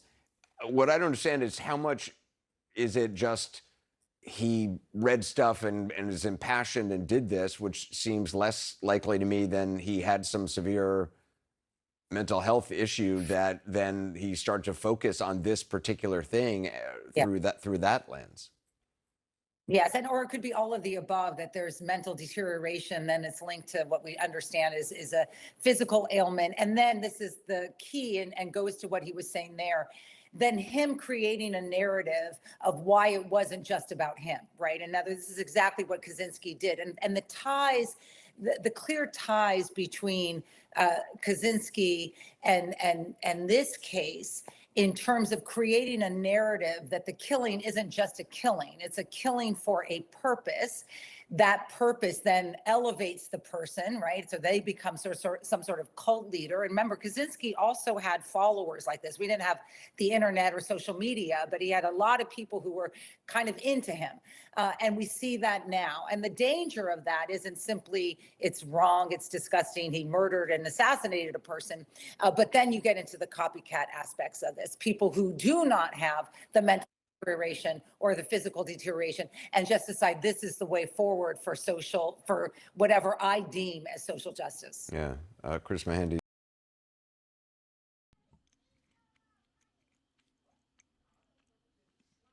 This right here is just wow. He came from a well-to-do family. Everything looked like he was brought up with a silver spoon. He went to a good school. He was a bright kid, definitely. But now they're saying his mom filed for a missing person in October or something like that. So if this guy has been missing for like 3 months now, according to the news. So what is his actual state of mind? What is his mental state like? Because money isn't the problem for these people. According to CRXR says sometimes, wealthy family, rich family can be DICK. But what do you guys think? He came from a well-to-do family. There's no way he would be thinking about health insurance. But then again, he had back surgery and he's been living in pain. I mean, this guy's in his 20s.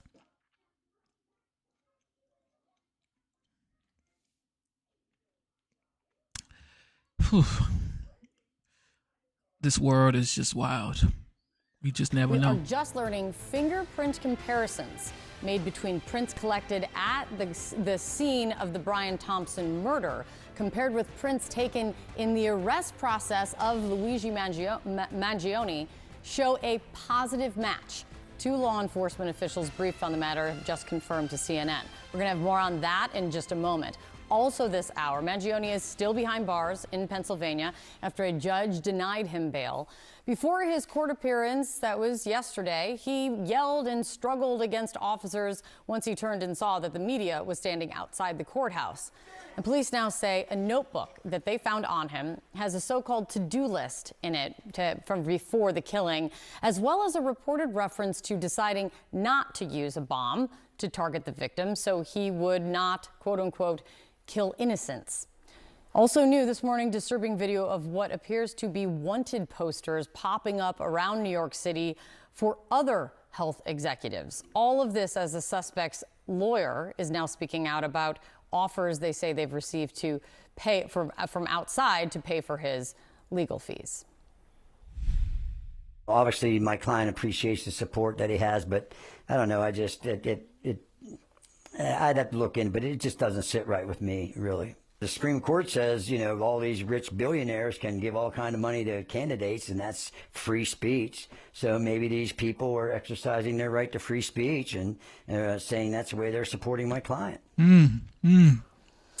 Joining us right now, CNN Chief Law Enforcement and Intelligence Analyst John Miller, CNN Law Enforcement Contributor Steve Moore, also here with me. John, this is your new reporting, and this is a big deal. This is the first positive forensic match that we know of. Walk us through what you've learned. So, fingerprints collected at the scene of the Thompson murder from a plastic water bottle, from a discarded cell phone, the so-called burner phone, have now been compared against the arrest fingerprints taken by police in Altoona of the suspect, and yesterday they were able to make a match to the prints that they collected at the scene. Not a surprise in some regard, in that they had an individual allegedly with a gun and a silencer and a mask and those things, but it is the first scientific forensic match that joins the growing pile of circumstantial evidence that they can say, well, how else would it be someone if that fingerprint is here and he's there with that gun and so on. Now, there's more, which is DNA evidence still pending, ballistic tests still pending. Part of that is because the gun was recovered in Pennsylvania. To match that to be the same gun, they would have to obtain it, fire it, test it, compare the shell casings and the bullets. But this is a big deal. It is a big deal because, you know, to this point, that could be one of the things that you could hear from the suspect's attorney saying, you don't know if this is the guy. This wasn't me. We talked about this, right? Like, you could say this isn't me. There's a guy with a mask and this, whatever. But this is scientific connection, forensic connection between the two.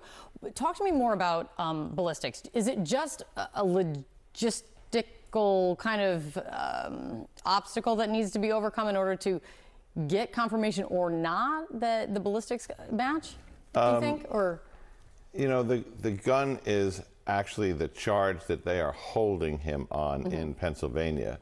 So that evidence needs to stay with him because, you know, they are the ones who have him in custody, and he has not waived extradition, which basically says, I'm not going to New York, where they would then turn over all that evidence to New York City and then have them do those tests. But they understand, you know, they are in it for the long game. They don't need to know that tomorrow or the next day, and it gives them more time to do the background investigation they're still doing, which includes mundane things, but very necessary things like completing the video canvas, tightening up that map where they can show a picture of him almost through every step of his New York journey. I want to get to more of that, but Steve, let me bring you in on this, just the importance of what John Miller has learned about this fingerprint match. Yeah, as we've learned, something can look like a slam dunk case, but a lawyer can find just niches or cracks in any kind of strong case. And what they're doing now is filling up the cracks. They're eliminated any doubt before they go to trial that this is the person who committed this crime. He's already fighting. He's already shown what he's going to do. He's going to fight every single motion, even a perfunctory extradition motion. So he isn't going to go quietly on this. So the police are obviously dotting their I's and crossing their T's. For sure. And John, something that we've talked about, and I guess it still remains, there are so many questions that remain.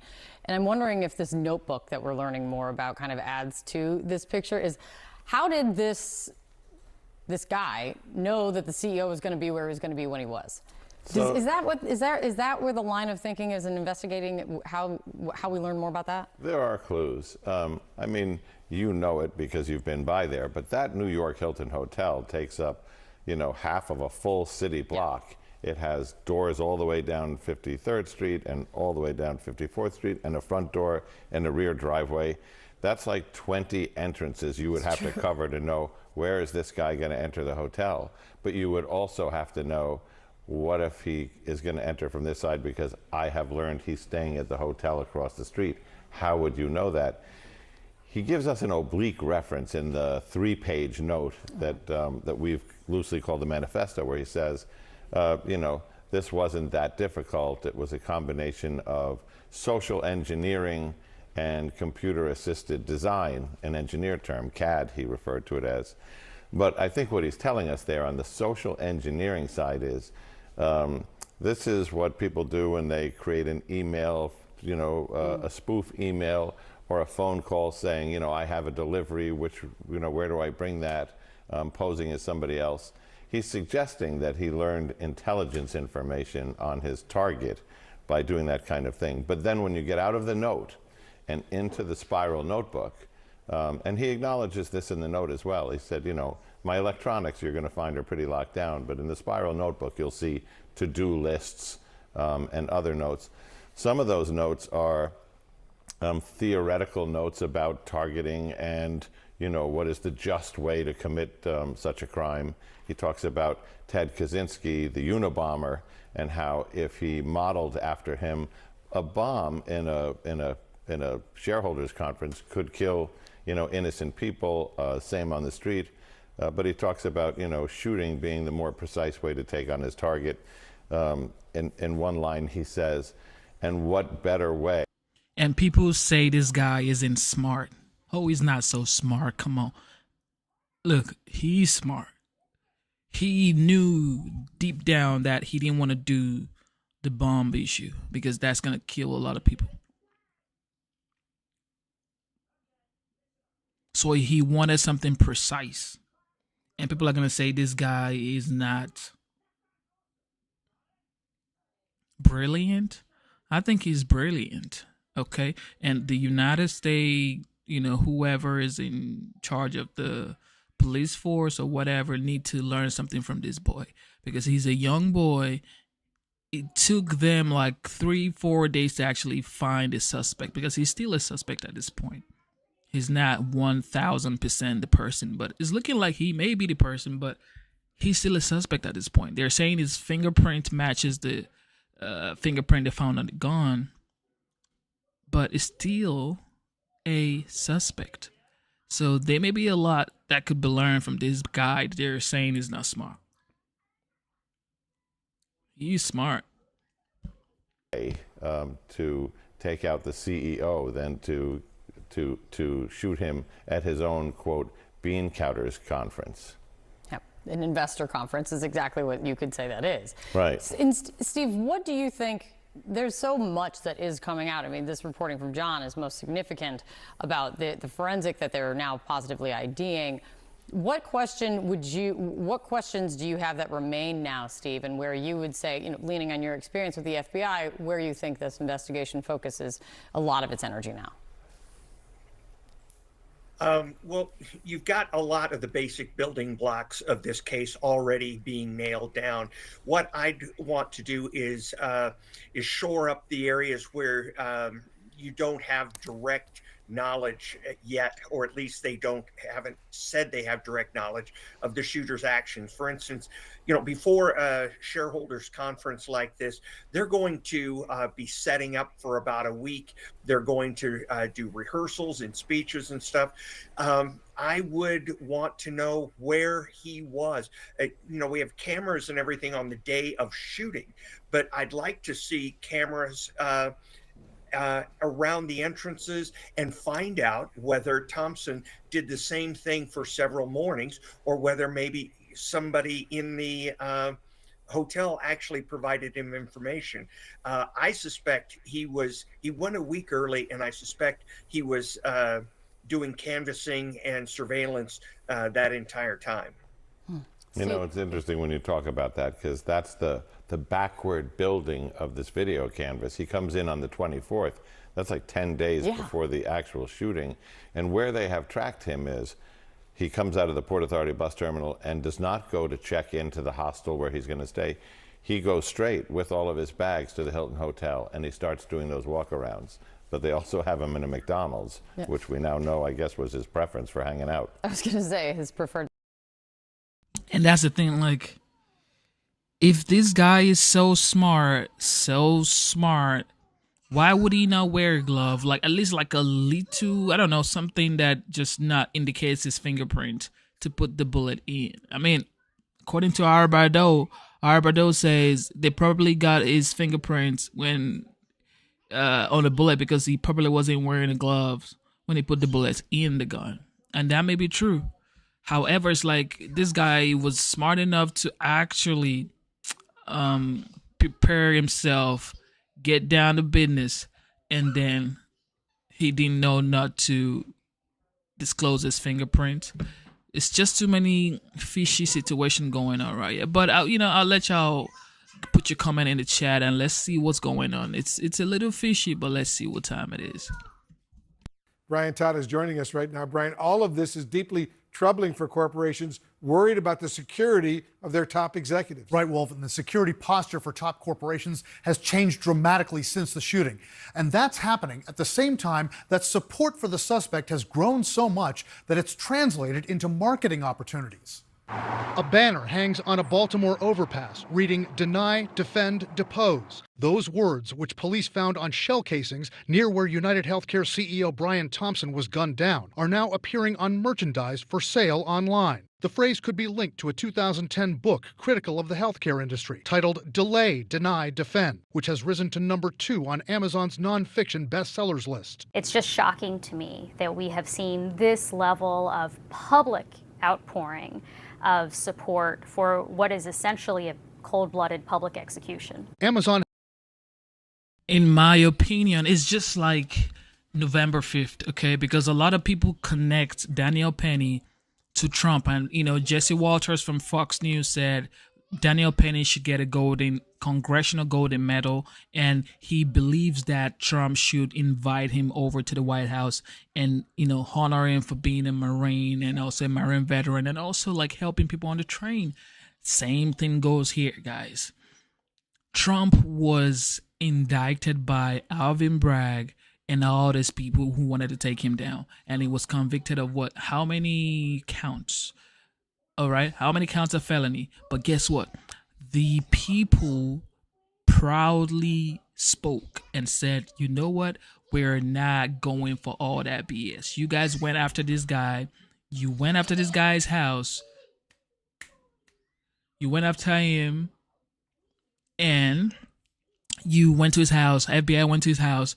Tried to raid his house. Probably, raid his house. But the people still voted for him.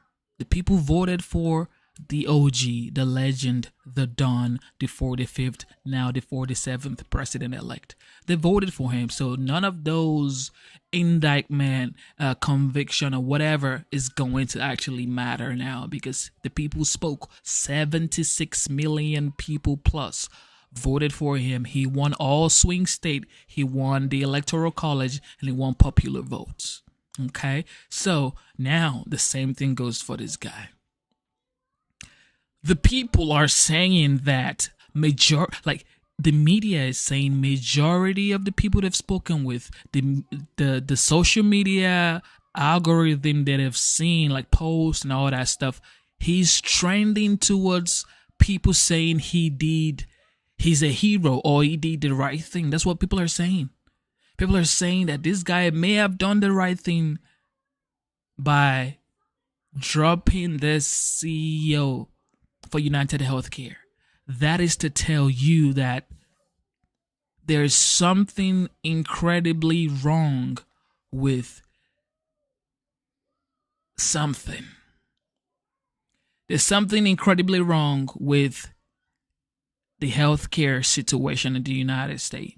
For people to say this is somebody's father, brother, uncle, husband being gunned down in New York publicly, being shown on TV's children will probably be, I guess, traumatized forever. Same as his wife, same as his family members, brothers, parents, cousins, nephew. Like, everybody's traumatized in his family. Yet, people know and saw that he has kids. People know. And they still support this guy. People still support Luigi Mangione. Even after the news media said this guy has 2 kids. People are still saying, well, look, he probably killed so many people in his lifetime for being the CEO of United Healthcare. So would you say these, would we call them fanatics, or would we just call them supporters, are sort of like the same with the majority of Americans who were just fed up and tired and voted for the 47th? Are we just going to say that? Because these same people are saying, well, I don't know if it's Republicans or Democrats or independent, but I do know there are some Republicans, there are some Democrats, and there are some independent that are saying maybe what Luigi did isn't so bad. Like, this guy has 2 kids, but then people are saying maybe what he did isn't so bad. And this is majority of Americans. On TikTok, he's like Batman. It's like Robin Hood. So, ladies and gentlemen, I don't know what this is. Life is becoming really complicated. And it's really sucks that it's this time that Trump is coming. It has to suck so bad, and now Trump is coming in. Like, I don't know why Trump has to come this time, when the division, all of this is just popping up. It's wild. Has been trying to pull that merchandise from its website for violating company rules, a source tells CNN. But items with that phrase remain on sale on eBay, which tells CNN the phrase itself doesn't violate the company's rules, but items that glorify or incite violence do. Tonight, this is all part of a growing backlash against corporate America, and specifically the healthcare industry, in the wake of the shooting. For many, many years, people have become increasingly frustrated with private insurance. Too many denials of requests for care for themselves or their loved ones. But it's not just healthcare providers feeling the heat. Following the capture of suspect Luigi Mangione at a McDonald's in Altoona, Pennsylvania, and the reporting that an employee there had called police, the restaurant's pages on Google and Yelp have been flooded with negative reviews. Mangione's fans on social media have exploded. Our hero, our vigilante. He is a natural magnet to attract deep complaints about a broken private healthcare system. And Mangione's attorney says people have even come forward to offer help paying his legal bills. Obviously, my client appreciates the support that he has, but I don't know, Shout out to everybody watching right now. Double tap your screen, subscribe to the channel. Shout out to Ray Adventures. It says they are calling Luigi Mangione the adjuster.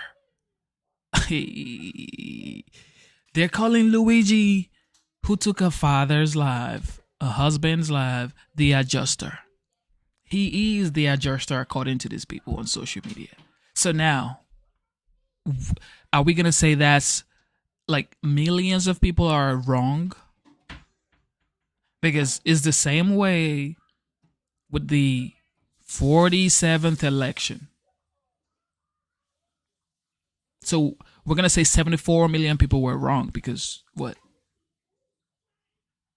Everybody has an opinion, but when you see millions of people supporting Luigi Mangione and then calling him the adjuster, of course he did a bad thing. Absolutely. But there must be something wrong with these millions of people. Or is it just something wrong with the insurance companies and it needs to be checked out? Because don't forget, in 2020, this person ran but lost. But now he won. Why? Because people were fed up and tired. Same thing with Luigi Mangione. Maybe people are just fed up and tired of these insurance companies. And they're like, you know what? We support you, Luigi. And people are willing to pay his lawyers. People say, we're going to pay. If this guy is giving bond, he's probably not going to spend 10 minutes in there. He's going to walk. If he's giving a jury, he's going to work. He's going to walk. Especially if he's giving a jury of his peers. Of course, he's going to be giving a jury of his peers. So he's going to walk. Because there's no jury that would convict this guy right here. No jury will convict this guy right here. It's just absolutely not possible. I'd have to look in, but it just doesn't sit right with me, really. Outside the New York Stock Exchange, posters were put up praising Thompson's murder with a red X across his picture. Other posters singled out another executive. The NYPD, in an intelligence report, says it believes Thompson's murder was a, quote, symbolic takedown and could inspire others to commit violence against business leaders. The threats that are facing corporate leaders today are significant because they are the face of the organization. United Healthcare now has security fencing around its headquarters. CNN is reporting that many corporations are now scrambling to protect their senior executives as police warn them of elevated threats. I think that there are people out there who hope that this will scare companies into submission. I just think that's foolish. It will certainly scare them into hiring more security. Well, they keep saying this is going to scare the corporate American CEO, example, like the insurance companies, to hire more CEO. But why did this happened the next day concerning anesthetics? The next day this shouldn't happen. Let's go find that news for you. So Anastasia, all right. So the next day, I think this happened on December 5th. This shooting happened on December 5th. And December 6th, insurance company halts plan to put time limit on coverage for anesthesia during surgery. So did the shooting actually change something?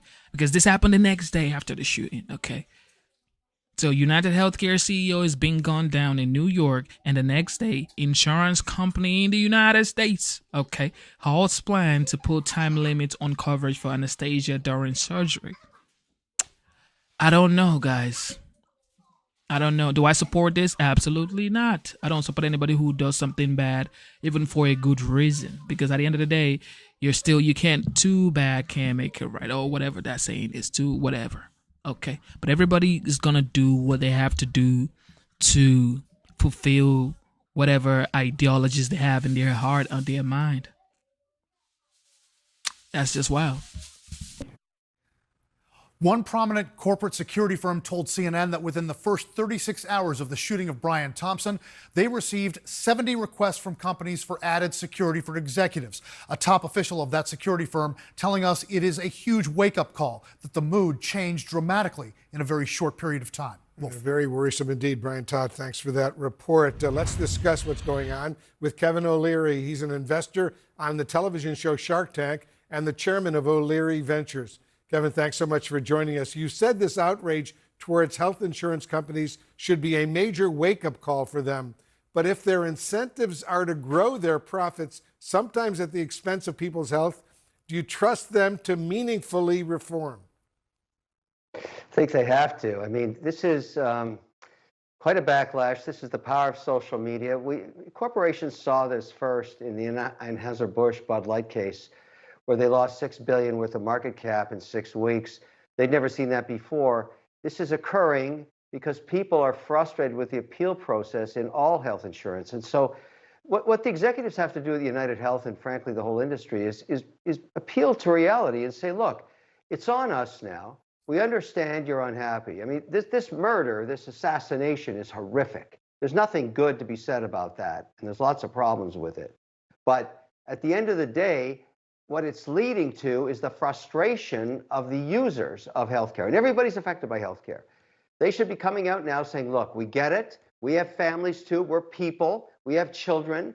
We care about what you think about, and we're going to automate this process and make it better or do whatever they have to. That when you appeal a case, it's not a delay situation. And if you have a valid claim, you get paid out. That's what insurance is supposed to do. But putting a fence around headquarters, hiring more security guards, that's all bad imagery, Wolf. It's all bad, and it's not the right answer. As you There probably you have know, it. a Kaiser family So this insurance company's executives, their answer is hire more security. When the next day, you guys like certainly covered Anastasia during surgery. So you know something is wrong. Now, a lot of people are going to say, well, this guy did something wrong. Accepted. Everybody knows he did something wrong. This person was a father, was a husband, and, brother, cousin, uncle to somebody. But if your response is you want to hire more security for your company, your executives, your CEO, why don't you use that influence, that resources to kind of sort of like make life easier for the people? Because these people make billions of dollars every year. Insurance company makes billions of dollars every year. Well, now, am I saying what Luigi did is justifiable? Absolutely not. I'm not justifying what Luigi did. I told y'all he did something bad, but some people would say he did something bad for the right reasons. And just for that, he's being nicknamed the Adjuster. Even Kevin O'Leary, he's saying this guy is like a top executive. Everybody knows Kevin from Shark Tank. Okay, everybody knows him. He's saying if these executives go get more security, that's just bad look. And all this is just wild because, of course, now the 47th is coming back. So it's like, wait, all this is starting during his term, and it's just wild. More division. Frustration of the users of healthcare, and everybody's affected by healthcare. They should be coming out now saying, look, we get it. We have families too. We're people. We have children. We care about what you think about, and we're going to automate this process and make it better or do whatever they have to. That when you appeal a case, it's not a delay situation. And if you have a valid claim, you get paid out. That's what insurance is supposed to do. But putting a fence around headquarters, hiring more security guards, that's all bad imagery, Wolf. It's all bad, and it's not the right answer. As you probably know, a Kaiser Family Foundation survey found that about 1 in 5 insured adults dealt with healthcare claims being denied last year. People are sharing stories online of their claims being denied for surgeries, cancer treatments, and major health issues. What do you say to them? Well, there's probably valid reasons to deny, but if it's set up so that you just can't appeal it in a way that is cost effective because you can't afford to hire a lawyer, particularly in an expensive surgery, it doesn't matter. At this point, social media is now the jury, and it doesn't like what it sees. So if you're an executive... And there you have it. Social media is now the jury. Look, the time has come that the people now have the power because of social media. And that's why, like, private influencers, like just regular random people, just like me, okay? Like, we have, 300 people watching this live stream right now. Look, regular random people are having their own voice. They can influence whatever. The social media game has changed the game. Now social media is the jury. If the social media game says, look, we don't like what you guys are doing, and we actually support Luigi, that's what's going to happen. Because check this out. The fact that the 47th is actually the 47th, it's because of social media. Okay, a lot of people don't even watch mainstream media. They are on social media 24/7. So social media determines what or who the villain is, or who the actor is, or the good person or the bad guy. So here you have it. Here you have it. Social media says Luigi is a good guy, just like social media is saying Danny Penny is a good guy, and some part of social media is saying Danny Penny is a bad guy. Some part of social media is saying Luigi is a bad guy. Some part are saying he's a good guy, but most parts are saying Daniel Penny is a good guy, and they're saying Luigi is a good guy. They're both different cases. However, everything still models back to the commander-in-chief next year, because a lot of people, the mainstream media has painted this guy as a bad guy, yet the people voted for him. Now people are comparing Luigi to this guy. People are comparing Danny Penny to Trump. People are comparing Luigi to Trump. I'm telling y'all, this is wild, guys. You know, in interim management, United Healthcare, or any other health company, you got to read the room, Wolf. You got to read the room and realize right now that the public is turning against you. They are your customers, and they don't like it. Now, this poor man lost his life, horrific. But if anything good is going to come of this, it's going to be policy change, because you've basically got people lighting up their torches, just like in the Frankenstein. She already did. I forgot to say that. Where your socks? Story, and going to the castle, and they're going to burn it down. And you gotta hear that. So if you're an executive saying, "Get me more security guards," wrong answer. That's just wrong. If you don't understand what you have to do now to get in front of this thing and say, "Look, it's on us. We hear you. We hear you. We hear you," and we're people. What do you guys think about Kevin's response to this guy?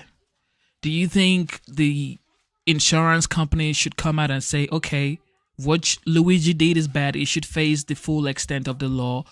But, however, we're going to change some policies when it comes to insurance claims"? Do you support what Kevin is saying, or you're saying, you know what, the insurance company should double down and get more securities for their CEOs or for their executives and hire whatever office? I think what Kevin is saying is right, because I'm saying essentially the same thing.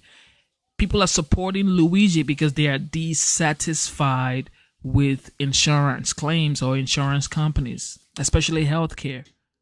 So it's like, if the people are supporting Luigi for gunning down the United Healthcare CEO, and people are willing to pay for Luigi's lawyer and willing to pay for bail, these are like random people on social media willing to contribute money to his lawyer and to bail, or for bail. So, like, don't you think the insurance CEOs, these companies, should change policies? Because the customers are saying, "Yo, we don't like the product that you're selling us. Of course we have to buy, because that's the only option. You can't, I mean, what, you're not gonna have healthcare insurance? You need insurance to go to the hospital to check yourself. Okay, just like car insurance. You need car insurance to drive. You need insurance to drive in the United States. Lord, you need insurance to drive in the United States. So it's the same thing with healthcare. You need insurance. But if the people that you're serving are saying they support someone for gunning down one of your executives, then you're selling a bad product, because your customers are supposed to be happy. Your customers are not supposed to be wishing death on you, because that's what is going on right now. Two, we'll solve this problem. Here's how we're going to do it. This goes back to the Tylenol case. You got to get in front of it. And so far, I've seen no reaction. It's a bad thing, Wolf. Bad. So if you're out there and you're an executive, you know exactly what I'm talking about. Yeah, the suspected CEO killer, Luigi Mangione, has the same type of upbringing as so many corporate executives. He's from a prominent family. He went to an Ivy League school, the University of Pennsylvania. He worked in tech. What do you make of that? Mental illness at play. It has to be. No one person. 3D prints with a polymer tactical weapon. And by the way, that story in itself is very disturbing. I mean, that to actually use a weapon like this, 3D printed, if that's the case, and use it effectively while you're walking, those that shoot pistols competitively know how hard that is to do, with a silencer on, which makes it even less effective. I mean, this is a stunning story in itself. But if he's not insane now, he will be after he spends the first 6 years in solitary confinement. It's a horrifically bad story for his family. This poor man, and I think law enforcement has found their perp, as they like to say, is in for a horrific ride. It's just, this populism around him is not right, first of all, but it's what we pay. You know, there's this concept of lunatic fringe. If you want to have freedom of speech on social media, you got to deal with this kind of stuff, which is 2.5%, 3% of people doing this, but it's wrong. But for this poor man, there's no question in my mind, there's a mental illness here. He was estranged from his family for months, and then he does this. This makes no sense, but I don't know what to say. You know, I feel compassion for his family, but I don't endorse what he did. This is just wrong. He will pay a horrific price in his life for this, and that's just the way it is. Kevin O'Leary, good to have you in the. Shout out to Kevin O'Leary. Like, look, facts. He's gonna pay a horrific price for this. But I like the fact that he also addressed the insurance companies and the insurance executives, because you have to address that point as well. Of course, Luigi, his life is probably over at this point. He is definitely mentally unstable at this point. But the insurance executives, the insurance body needs to adjust and be more for the people. Because if the people that you're insuring, that you're selling your product to, are saying, you know what, we don't care about one of y'all's top executives' lives, then something is wrong, okay? They say the customer is always right. That's what they say. I know y'all do sales and all that stuff. If you are a salesperson, you know that your customer is always right. You supply your customer what they want, what they like, at the price that is most convenient for them.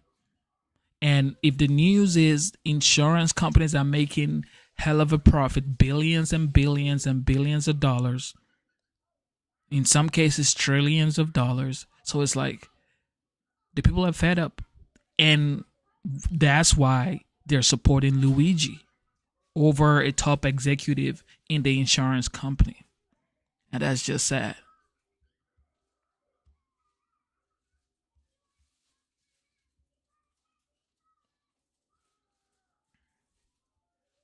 Dickey. He is the defense attorney for Luigi Mangione. And Thomas, I appreciate your time. And obviously you are dealing with this, your other cases as well in court today. The NYPD commissioner tonight is announcing that the gun that your client had on him when he was arrested in Pennsylvania at that McDonald's, they are saying that specific gun matches the 3 shell casings at the scene of the murder in New York. What's your response to that from the New York NYPD commissioner tonight? Yes, Aaron, thank you for having me, first of all. You know, Aaron, I still haven't seen that evidence. Lawyers need to see evidence. Those saying you have something and getting that admitted into court are 2 different things. In fact, so what we're talking about is fingerprint evidence and some ballistics. Those 2 sciences in and of themselves have come under some criticism in the past relative to their credibility, their truthfulness, their accuracy, however you want to do it. So that's why, as lawyers, we need to see it. We need to see how do they collect it, how much of it matches. You know, like, I don't want to get too technical, but fingerprints, they go by ridges, different things like that. And then we would have our experts. We would have experts take a look at that, and then we would challenge its admissibility and challenge the accuracy of those results. So, you know, when you mention it's the ballistics, but also the fingerprints, when you're talking about fingerprints and the ridges on the fingerprints, you just... Thank you for tuning in one more time. You know what time it is. It is your boy, Genesis. Okay, Kookaburra Whisperer. That's like probably like the 4th time I'm seeing you on the live show. So you're saying I don't think people are supporting Luigi's actions, but rather they understand his actions. Nope. People are willing to pay this guy's lawyer They're willing to pay for his bond, and you're saying they understand his action? No, they're supporting him. People are fed up and they're supporting this guy like huge. On social media, he has a huge fan base at this point. People are supporting this guy. They're calling him the adjuster. They're calling this guy the adjuster, and that this guy has started something to the extent that the next day this incident happens, insurance company halts plan to put time limits on coverage for Anastasia during surgery. This is like the next day this happened. So, are we going to say that insurance companies don't know that the people are dissatisfied, or they just don't care? One of the two is either they don't know, but if they don't know, or if they didn't know, now they do know. Okay? If you didn't know, now you know. That's what's going on right now. If you did not know, meaning if the insurance company did not know that the product they were selling to the people weren't happy with it, or the people are not happy with it, now they do know. So adjustment would have to be made. Do I support Luigi? Absolutely not. But this is proof. If people, millions of people across the United States, are willing to pay Luigi's lawyer, willing to pay for his bond, if this guy opens up a GoFundMe, you best believe he's probably gonna raise $100 million easy across the United States. Like easy. I'm telling y'all, man. I'm telling y'all. Mentioned specifically, the NYPD does say those fingerprints match the fingerprints, your client's fingerprints match the fingerprints on the water bottle, and that kind. So this is the thing. I respect everybody's opinion, okay? CRXR says 2 wrongs don't make it right. 5 years old children know this. Then let's go to Daniel Penny's case. Jordan Neely was wrong for threatening people, okay? He was. Daniel Penny did what he had to do. Was he wrong? Y'all said no, he wasn't wrong. Y'all said give him a Congressional Golden Medal. You cannot pick a side for a case and say to another case that is like probably similar and say 2 wrongs don't make it right. I don't know how y'all do it. Bar near the murder scene. So is what you're saying that you're not sure that the methodology that they're using or the company that or however that they're matching those fingerprints, you're not confident in that? Well, I'd have to see it. I mean, anybody can, if they're going to use it, of course they're going to say that. But you have to see things. And that's why, people need to keep an open mind. And, we would get our day in court and we would get that evidence. We can examine that evidence and challenge it, all the way. At this point, would do so. Has your client said anything to you? Or, are you disputing that he was in New York City? CS, CRXR, my brother. Look, I got respect and love for you, bro. Much respect for you. However, you said 2 wrongs don't make it right. Even 5 years old children know this. 5 years old children don't know if you're in the Marines or not. Okay? So you said, that's your word. Those are your words. You say 2 wrongs don't make it right. And now, in this case, you're saying that man was a Marine. You said 2 wrongs don't make it right. So if you go left in Luigi's case, you probably need to go left on Daniel Penny's case as well. I'm not going to get in any communications between my client and I. That's not proper. And again, if and when formal charges are filed, no question that my client would indicate a plea of not guilty. No question that so you're sure it'll be a not guilty. So Ola Prime says, you support it. You're just afraid to admit it because you don't want to upset people. Just be real. Bro, I don't care if people leave or whatever. Like, bro, I already said here multiple times, I did not support, or I do not support Daniel Penny's action. You can restrain someone. You can disarm someone. You can de-escalate a situation without escalating. That's why it's called de-escalation in the first place.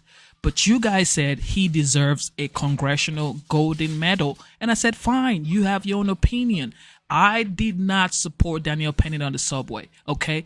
Jordan Neely was ultimately wrong for threatening people on the train. However, there were 2 other guys restraining these guys. But you guys said he deserves a Congressional Medal of Honor. He's a great guy and he needs to go see Trump in the White House. And why? Because he protected people by taking somebody else's lives. But y'all want to give this guy a Congressional Golden Medal. Okay, great. So now in Luigi's case, all right, millions of people, I already said I do not support anything that pertains to taking somebody else's lives. In Daniel Penny's case, I didn't support it. In Luigi's case, I could never support it no matter what. You could do something bad for the right reasons. As far as I'm concerned, Daniel Penny did the right thing, a bad thing for the right reasons. He did a bad thing for the right reasons. He wanted to protect people on the subway, but what he did was bad because now a human being that nobody can create is gone. Same thing with Luigi. He did a bad thing in his mind for the right thing. And you could tell from the people supporting him, the people are supporting this guy. Like, I'm not the person supporting Luigi. Millions of people are supporting Luigi and willing to pay his lawyer, willing to pay his bond money. Millions. I can guarantee you, if this guy set up a GoFundMe, yeah, he's probably going to be one of the richest men in like 2 weeks in the United States. Plea. Do you know when you're The going to government, get? I'm sorry. No, go ahead. Finish your thought.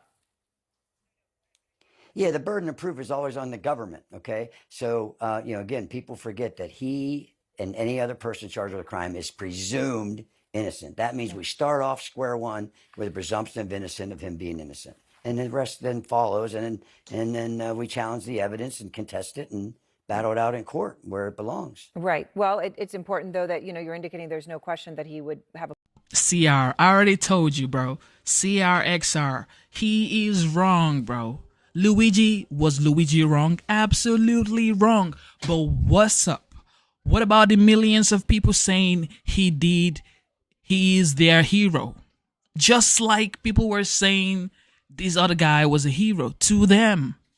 So you're saying these millions of people saying Luigi's a hero, they are so wrong. But then in the other case, they're so wrong for saying he's not a hero. So it's like, Luigi did something bad. Absolutely, he deserves to go to jail forever. I don't know, like whatever the law says, he should go and do what he has to do. Okay? Because he took somebody's life. You cannot take somebody's life and expect to walk. Okay, you cannot expect to walk for taking somebody's life. Even if you did it for the right reasons, but you just committed a crime, you did something bad. People are saying this guy is the adjuster, they are vigilante, he's the good guy for committing a crime. Luigi, to me, is absolutely wrong, and whatever justice he gets. But guess what?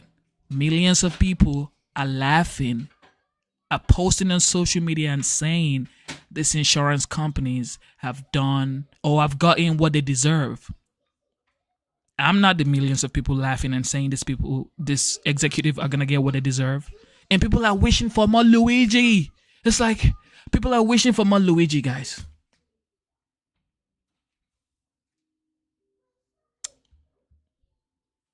Luigi is absolutely wrong. He deserves to get the maximum penalty for his actions. However, the people have spoken. People are willing to pay his lawyers. People are willing to pay for his bond. This ain't me. People want to do it. So, do you think insurance companies should adjust or double down and get more securities? Plea for not guilty when he makes that plea. May I just ask you, though, Thomas, just your sense of the situation? They're putting out, the NYPD commissioner is saying, right, that the ballistics match. The NYPD is saying that the fingerprints match. You're saying you haven't seen this evidence. Are you frustrated that you haven't seen it? Are you trying to get your hands on that at this time? Yeah, unfortunately, the way the process works is we don't get it right away. They don't have to give it to us, until certain times and certain spots as the case moves forward. I'm trying to get my hands on as much as I can, but again, you have to see it. You can't examine something and comment on it. And that's what's frustrating about it, because we get to see it and we get to hire our own experts and look at it and all the methodology that's involved in it and challenge it. So when you talk That's about my duty to my client, and I welcome that. No, I understand, and that's the way this would go. I am curious.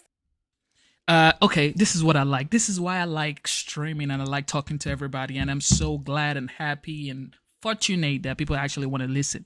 I don't know, who am I? Okay, so Arbado says the only difference between the two is one was intentional and one was unintentional. So I'm guessing Arbado means, like, by unintentional, it means Daniel Penny was unintentional and Luigi was intentional, pre-planned. You're right. You're absolutely right. But if something is unintentional and you're being interviewed, should you say it was absolutely unintentional? And I apologize for how his people feel that he lost his life. I wish he lived, but he didn't live, and I'm sorry about that. And if I could do it again, I probably would have released a little bit.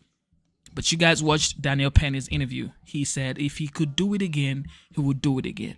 So if he could end Neely's life, he would do it again. So when you say it's unintentional, I get it. It's not intentional. But if it's not, if I did something unintentionally, I would clear the air and say it was unintentional. I didn't mean to do it, but I had to protect the people on the train. But if I could do it again, I probably would do it differently. You see what I mean, Arbado? You're saying it's unintentional. I get it. It's unintentional. However, it's saying if he could do it again, it would do it the exact same way.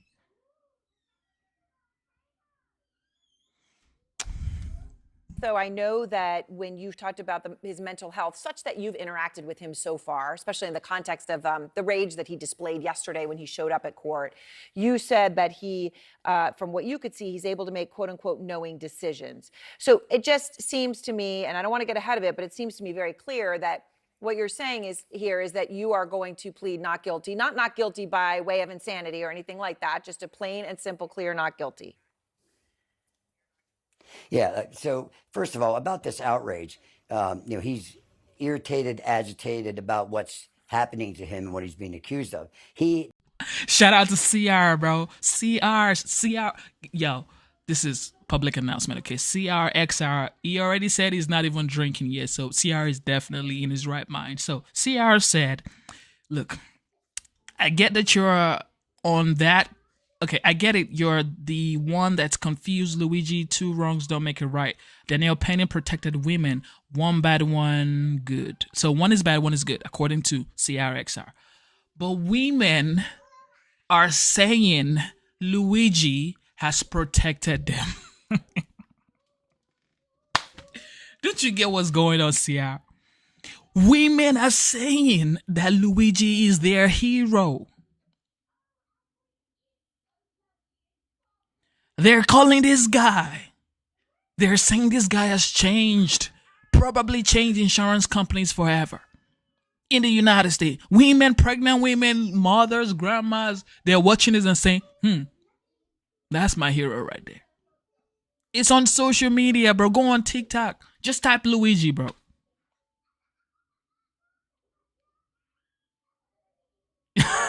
CRXR say, yo, that ain't the way to do it. I believe you, bro. I believe you.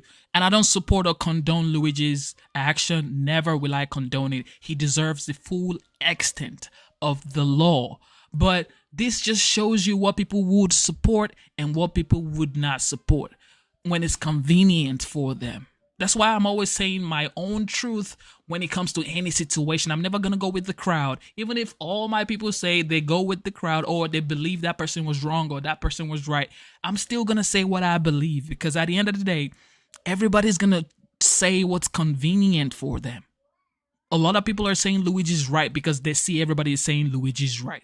I'm saying that Luigi is wrong and deserves the full extent of the law. Same thing with Daniel Penny. People are saying, well, he's the hero. Some people are saying he's a hero because a lot of people are saying he's a hero. I say pay a fine, bro. I'm not saying go to jail, Daniel Penny, but come on, pay a fine. That's all I need. But he still has the civil case, which he's most likely going to pay a fine. However, Jordan Neely's family failed Jordan Neely. They deserve, in fact, if Daniel Penny does pay any amount of money, I don't think his family needs to get that money. Really, they need to just send that money to some charity, because his family failed him. They let him be on the subway, homeless, hungry, angry, on drugs, and then you want to come out saying racial spew. His family failed him. Jordan Lee's family failed him. And I would never stop saying that, because it's a father's responsibility to stand and train and protect their child. If you abandon your kids, you get what you get. So I blame Jordan Neely's family as well. Never had any legal representation until he walked into that building yesterday. And I talked to him. And if you notice, look at the film, look at the difference between when he went in and when he come out. So once he got in, he finally had legal representation. I like to think he had somebody that he can trust and has faith in. And now he has a spokesperson and someone that's going to fight for him. And so I think you'll see a big difference in the demeanor. And I think that part of that, whatever you want to interpret that as yesterday, was a lot of the frustration of being a young man thrown in jail and being accused of very serious matters. So just to be clear, and I but to be clear, you didn't meet him then. So when we see that rage, you haven't had a chance at that point to have spoken to him or seen him. Your first meeting was actually when he went in the courtroom. Yeah. No, actually, that was into a holding area, and I was on the other side of that. So my first contact with him visually, was before you had a chance to speak with him, was him coming through that door, and you saw the interaction between he and the sheriff's department, and then look at the video of him coming out, and look at the difference. He's now had legal counsel. I was upset that he didn't have any legal counsel prior to that. That extradition hearing came upon really quick, and he hadn't talked to anybody. So Thomas, do you know at this point why he was in Altoona? Again, that would be their burden to prove. Again, I can't get into any communications between that occurred between my client and myself. Have you been I'm bound by law that I can't do that. So I was laying out in the introduction the timeline here, right? That his mother said she spoke to him on July 1st, and then 140 days went by between that conversation and the day that she reported him missing in San Francisco. Have you had a chance to speak with her or any other family members at this point? Again, I'm not going to get into that. I'm not going to get into what my investigation has been up to this point. I appreciate the job you guys do as reporters, because I'm actually using different news reports as my source of information, because nobody's sharing these evidentiary things with me. And again, unfortunately, I can't get into my oath and my duty, my loyalties to my client, and I can't get into certain things. And again, I'm biting at the bit, so to speak, waiting to get my hands on this stuff so we can start attacking it. Right. Now, I want to ask you one thing, if I may, before we go, and maybe you'll be able to give an answer to this one in a more fulsome way. But police say that Mangione gave them a forged New Jersey ID, when they apprehended him at that McDonald's in Altoona, and that ID, I'm showing it here, I don't know if you can see it, Thomas, but it's the ID under the name Mark Rosario when he was arrested. They say that matches the ID that the man at the hostel used in New York. That's the photo that we're showing here. That's him. There were two there. One when he is smiling at the person checking him in, and then the other one, the two times we saw his face in New York. When you look at this, and I mean, this is you as a lawyer, you as a citizen, do you think that those pictures look alike, the ID and the actual video captures that they have of the man? First of all, I cannot see them. You threw a compound question. Being a lawyer, well, I am a citizen, but I'm in different roles when I'm a citizen and as a lawyer. I am Luigi's lawyer. I've entered pleas of not guilty to the charges in Pennsylvania. We have a hearing scheduled, I believe, for December 23rd. That's when they're going to at least introduce some evidence. Like I said, I'm dying to get my hands and my eyes on this stuff so I can So examine. you don't think you're going to get that evidence until December 23rd? Let's just be clear. That's a Monday, the day before Christmas Eve. That's, I'm going to try to get it beforehand. Technically, under the rules, they don't have to give it to me until we have the hearing, and that's frustrating. All right. Well, thank you very rules are much. rules. Yeah, it is. So you would have it by that day at the latest. You're going to try to get it before then. Thomas, I appreciate your time, and thank you very That's much. correct. I appreciate it. Thank you, sir. Thank you, Aaron. Thank you very Thank you for tuning in to the live show. You know what time it is. It is your boy Genesis. Double tap your screen, subscribe to the channel. What is going on with Mitch McConnell? What is going on with this guy? I think he should retire, man. I think he should retire. There should be term limits.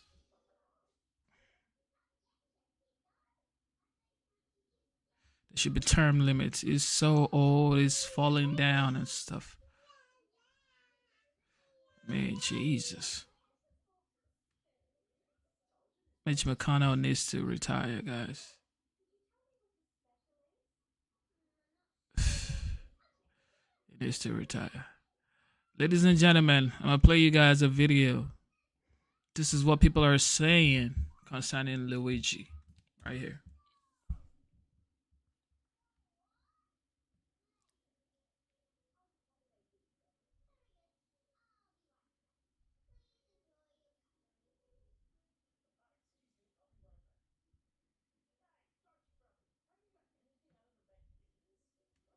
Hope it comes up because my Twitter always does too much, or my X.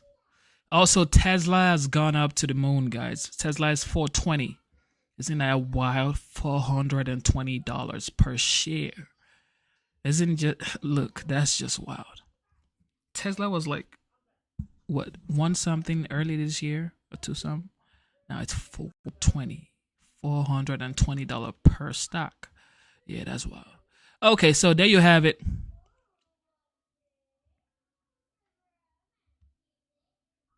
With the words deny, defend, and depose.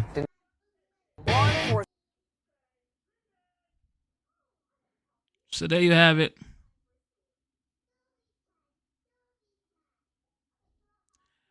People are literally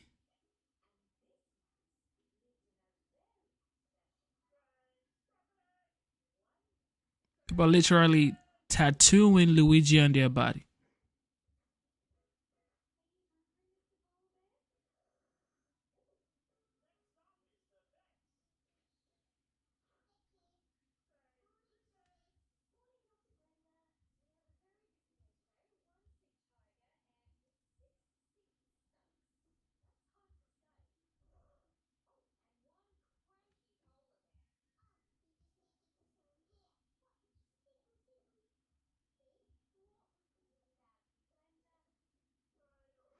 You guys see what I see?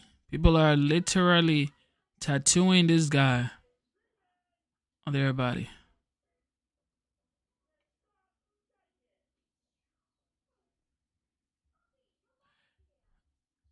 And listen to this. I'm going to play out this. People are going crazy, guys. People are doing crazy things in this world. I can never understand why, but people do crazy things. Check this out.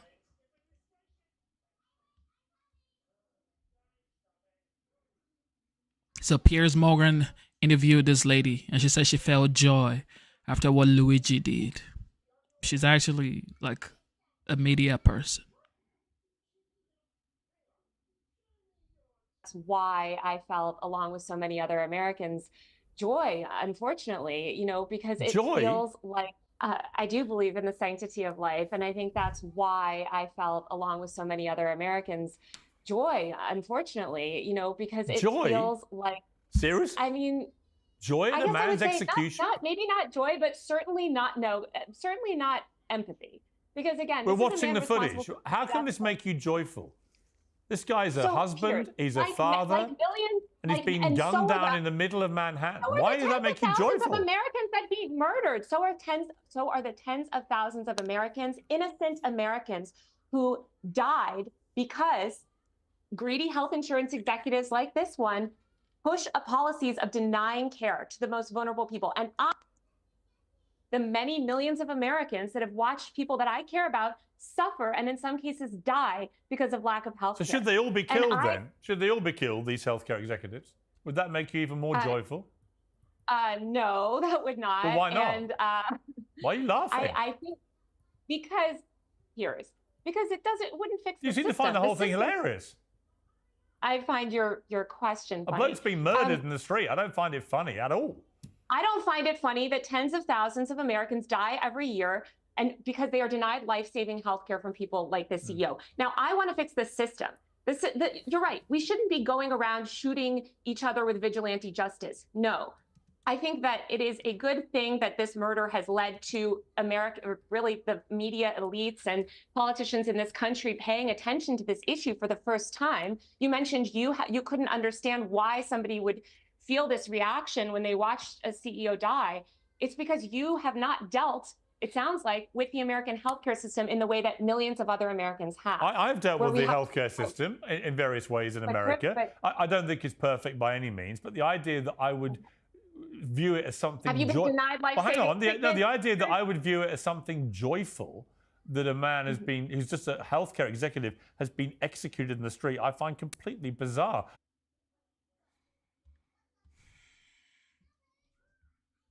You have not.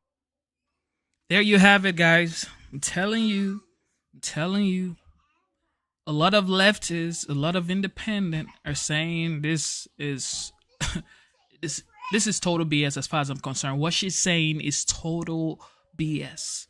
However, you saw people tattooing this guy on their body. Because this is the thing. Poor people are more than the rich people. There's no, like, anywhere in the world, the have-nots are more than the haves. So the have-nots are always going to support a Robin Hood, people like Luigi. It's never going to end. You think people who don't have are going to support the CEO of United Healthcare? No, they're not. They're not. As a matter of fact, poor-minded people think rich folks, wealthy people are their issues, are their problems. That's why a lot of people, especially brown skin, don't support Trump. They're going to say, this guy is wealthy. This guy was born with a silver spoon. What does he know about us, the have-nots? That's what they say, because they are just poor mentally. It's not. Poverty is a state of mind. It's not actually what you have in your bank account. Poverty is a state of mind. It's not what you have in your bank account. And that's why people criticize me, tell me I'm a coon, tell me I'm a house slave or whatever when I say I voted for the OG, the legend, the Don, the 45th, now the 47th. They're going to say, oh, he's a house nigga. Here's a what?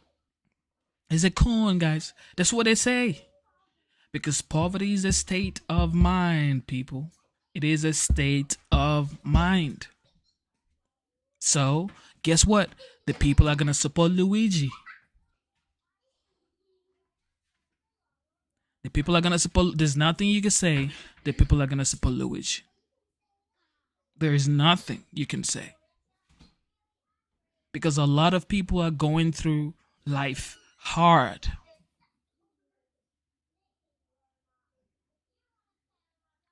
But you know what? That's my that is the updates for the nights, people. I'm gonna be back right here probably by midnight. Let's say 1-2 a.m. They just say that to demonize you because it's all they got. Yeah, you're right, Mr. Busky. You're absolutely right. You're absolutely right. Shout out to everybody tuning in. God bless you for tuning in. The updates you have been waiting for all day. That's it. I have more for you. We're gonna watch some hearing when I come back here, probably in 4 or 5 hours. Whoever is here, cause look, my life is everywhere at this point. I'm trying to be a full-time father, trying to make sure my spouse is good, trying to make sure my family is good. So you guys bear with me, okay? I'm not coming here as often as I should, but I gotta do what I gotta do, okay? You guys are the best. Thank you. Mr. Busky said people are just too one-sided. Absolutely. That's why when somebody says something, I'm like, that's far right. That's just far right. And when somebody else says something, I'll be like, yo, that's far left. But it's like some far right people don't want to admit that they are far right. Some far left people don't want to agree that they are far left. Like, God bless you, Ellie. God bless you, Ellie. God bless you, Arbado. God bless you, Mr. Busky. Thank you, Average Joe. Thank you to everybody who is here, who tunes in, will support. God bless you. Thank you. Without you, there is no stream. There is no show. God bless you to all the moderators. God bless you. Thank you. And to all the veterans in the chat, you guys are the best. Instead of looking for perfection, seek for consistency. Never give up on yourself. Never give up on your dreams. Never give up on God. Believe in yourself. Believe in your dreams. And believe in God. Never, ever, ever, ever, ever give up. Okay? Never give up on yourself.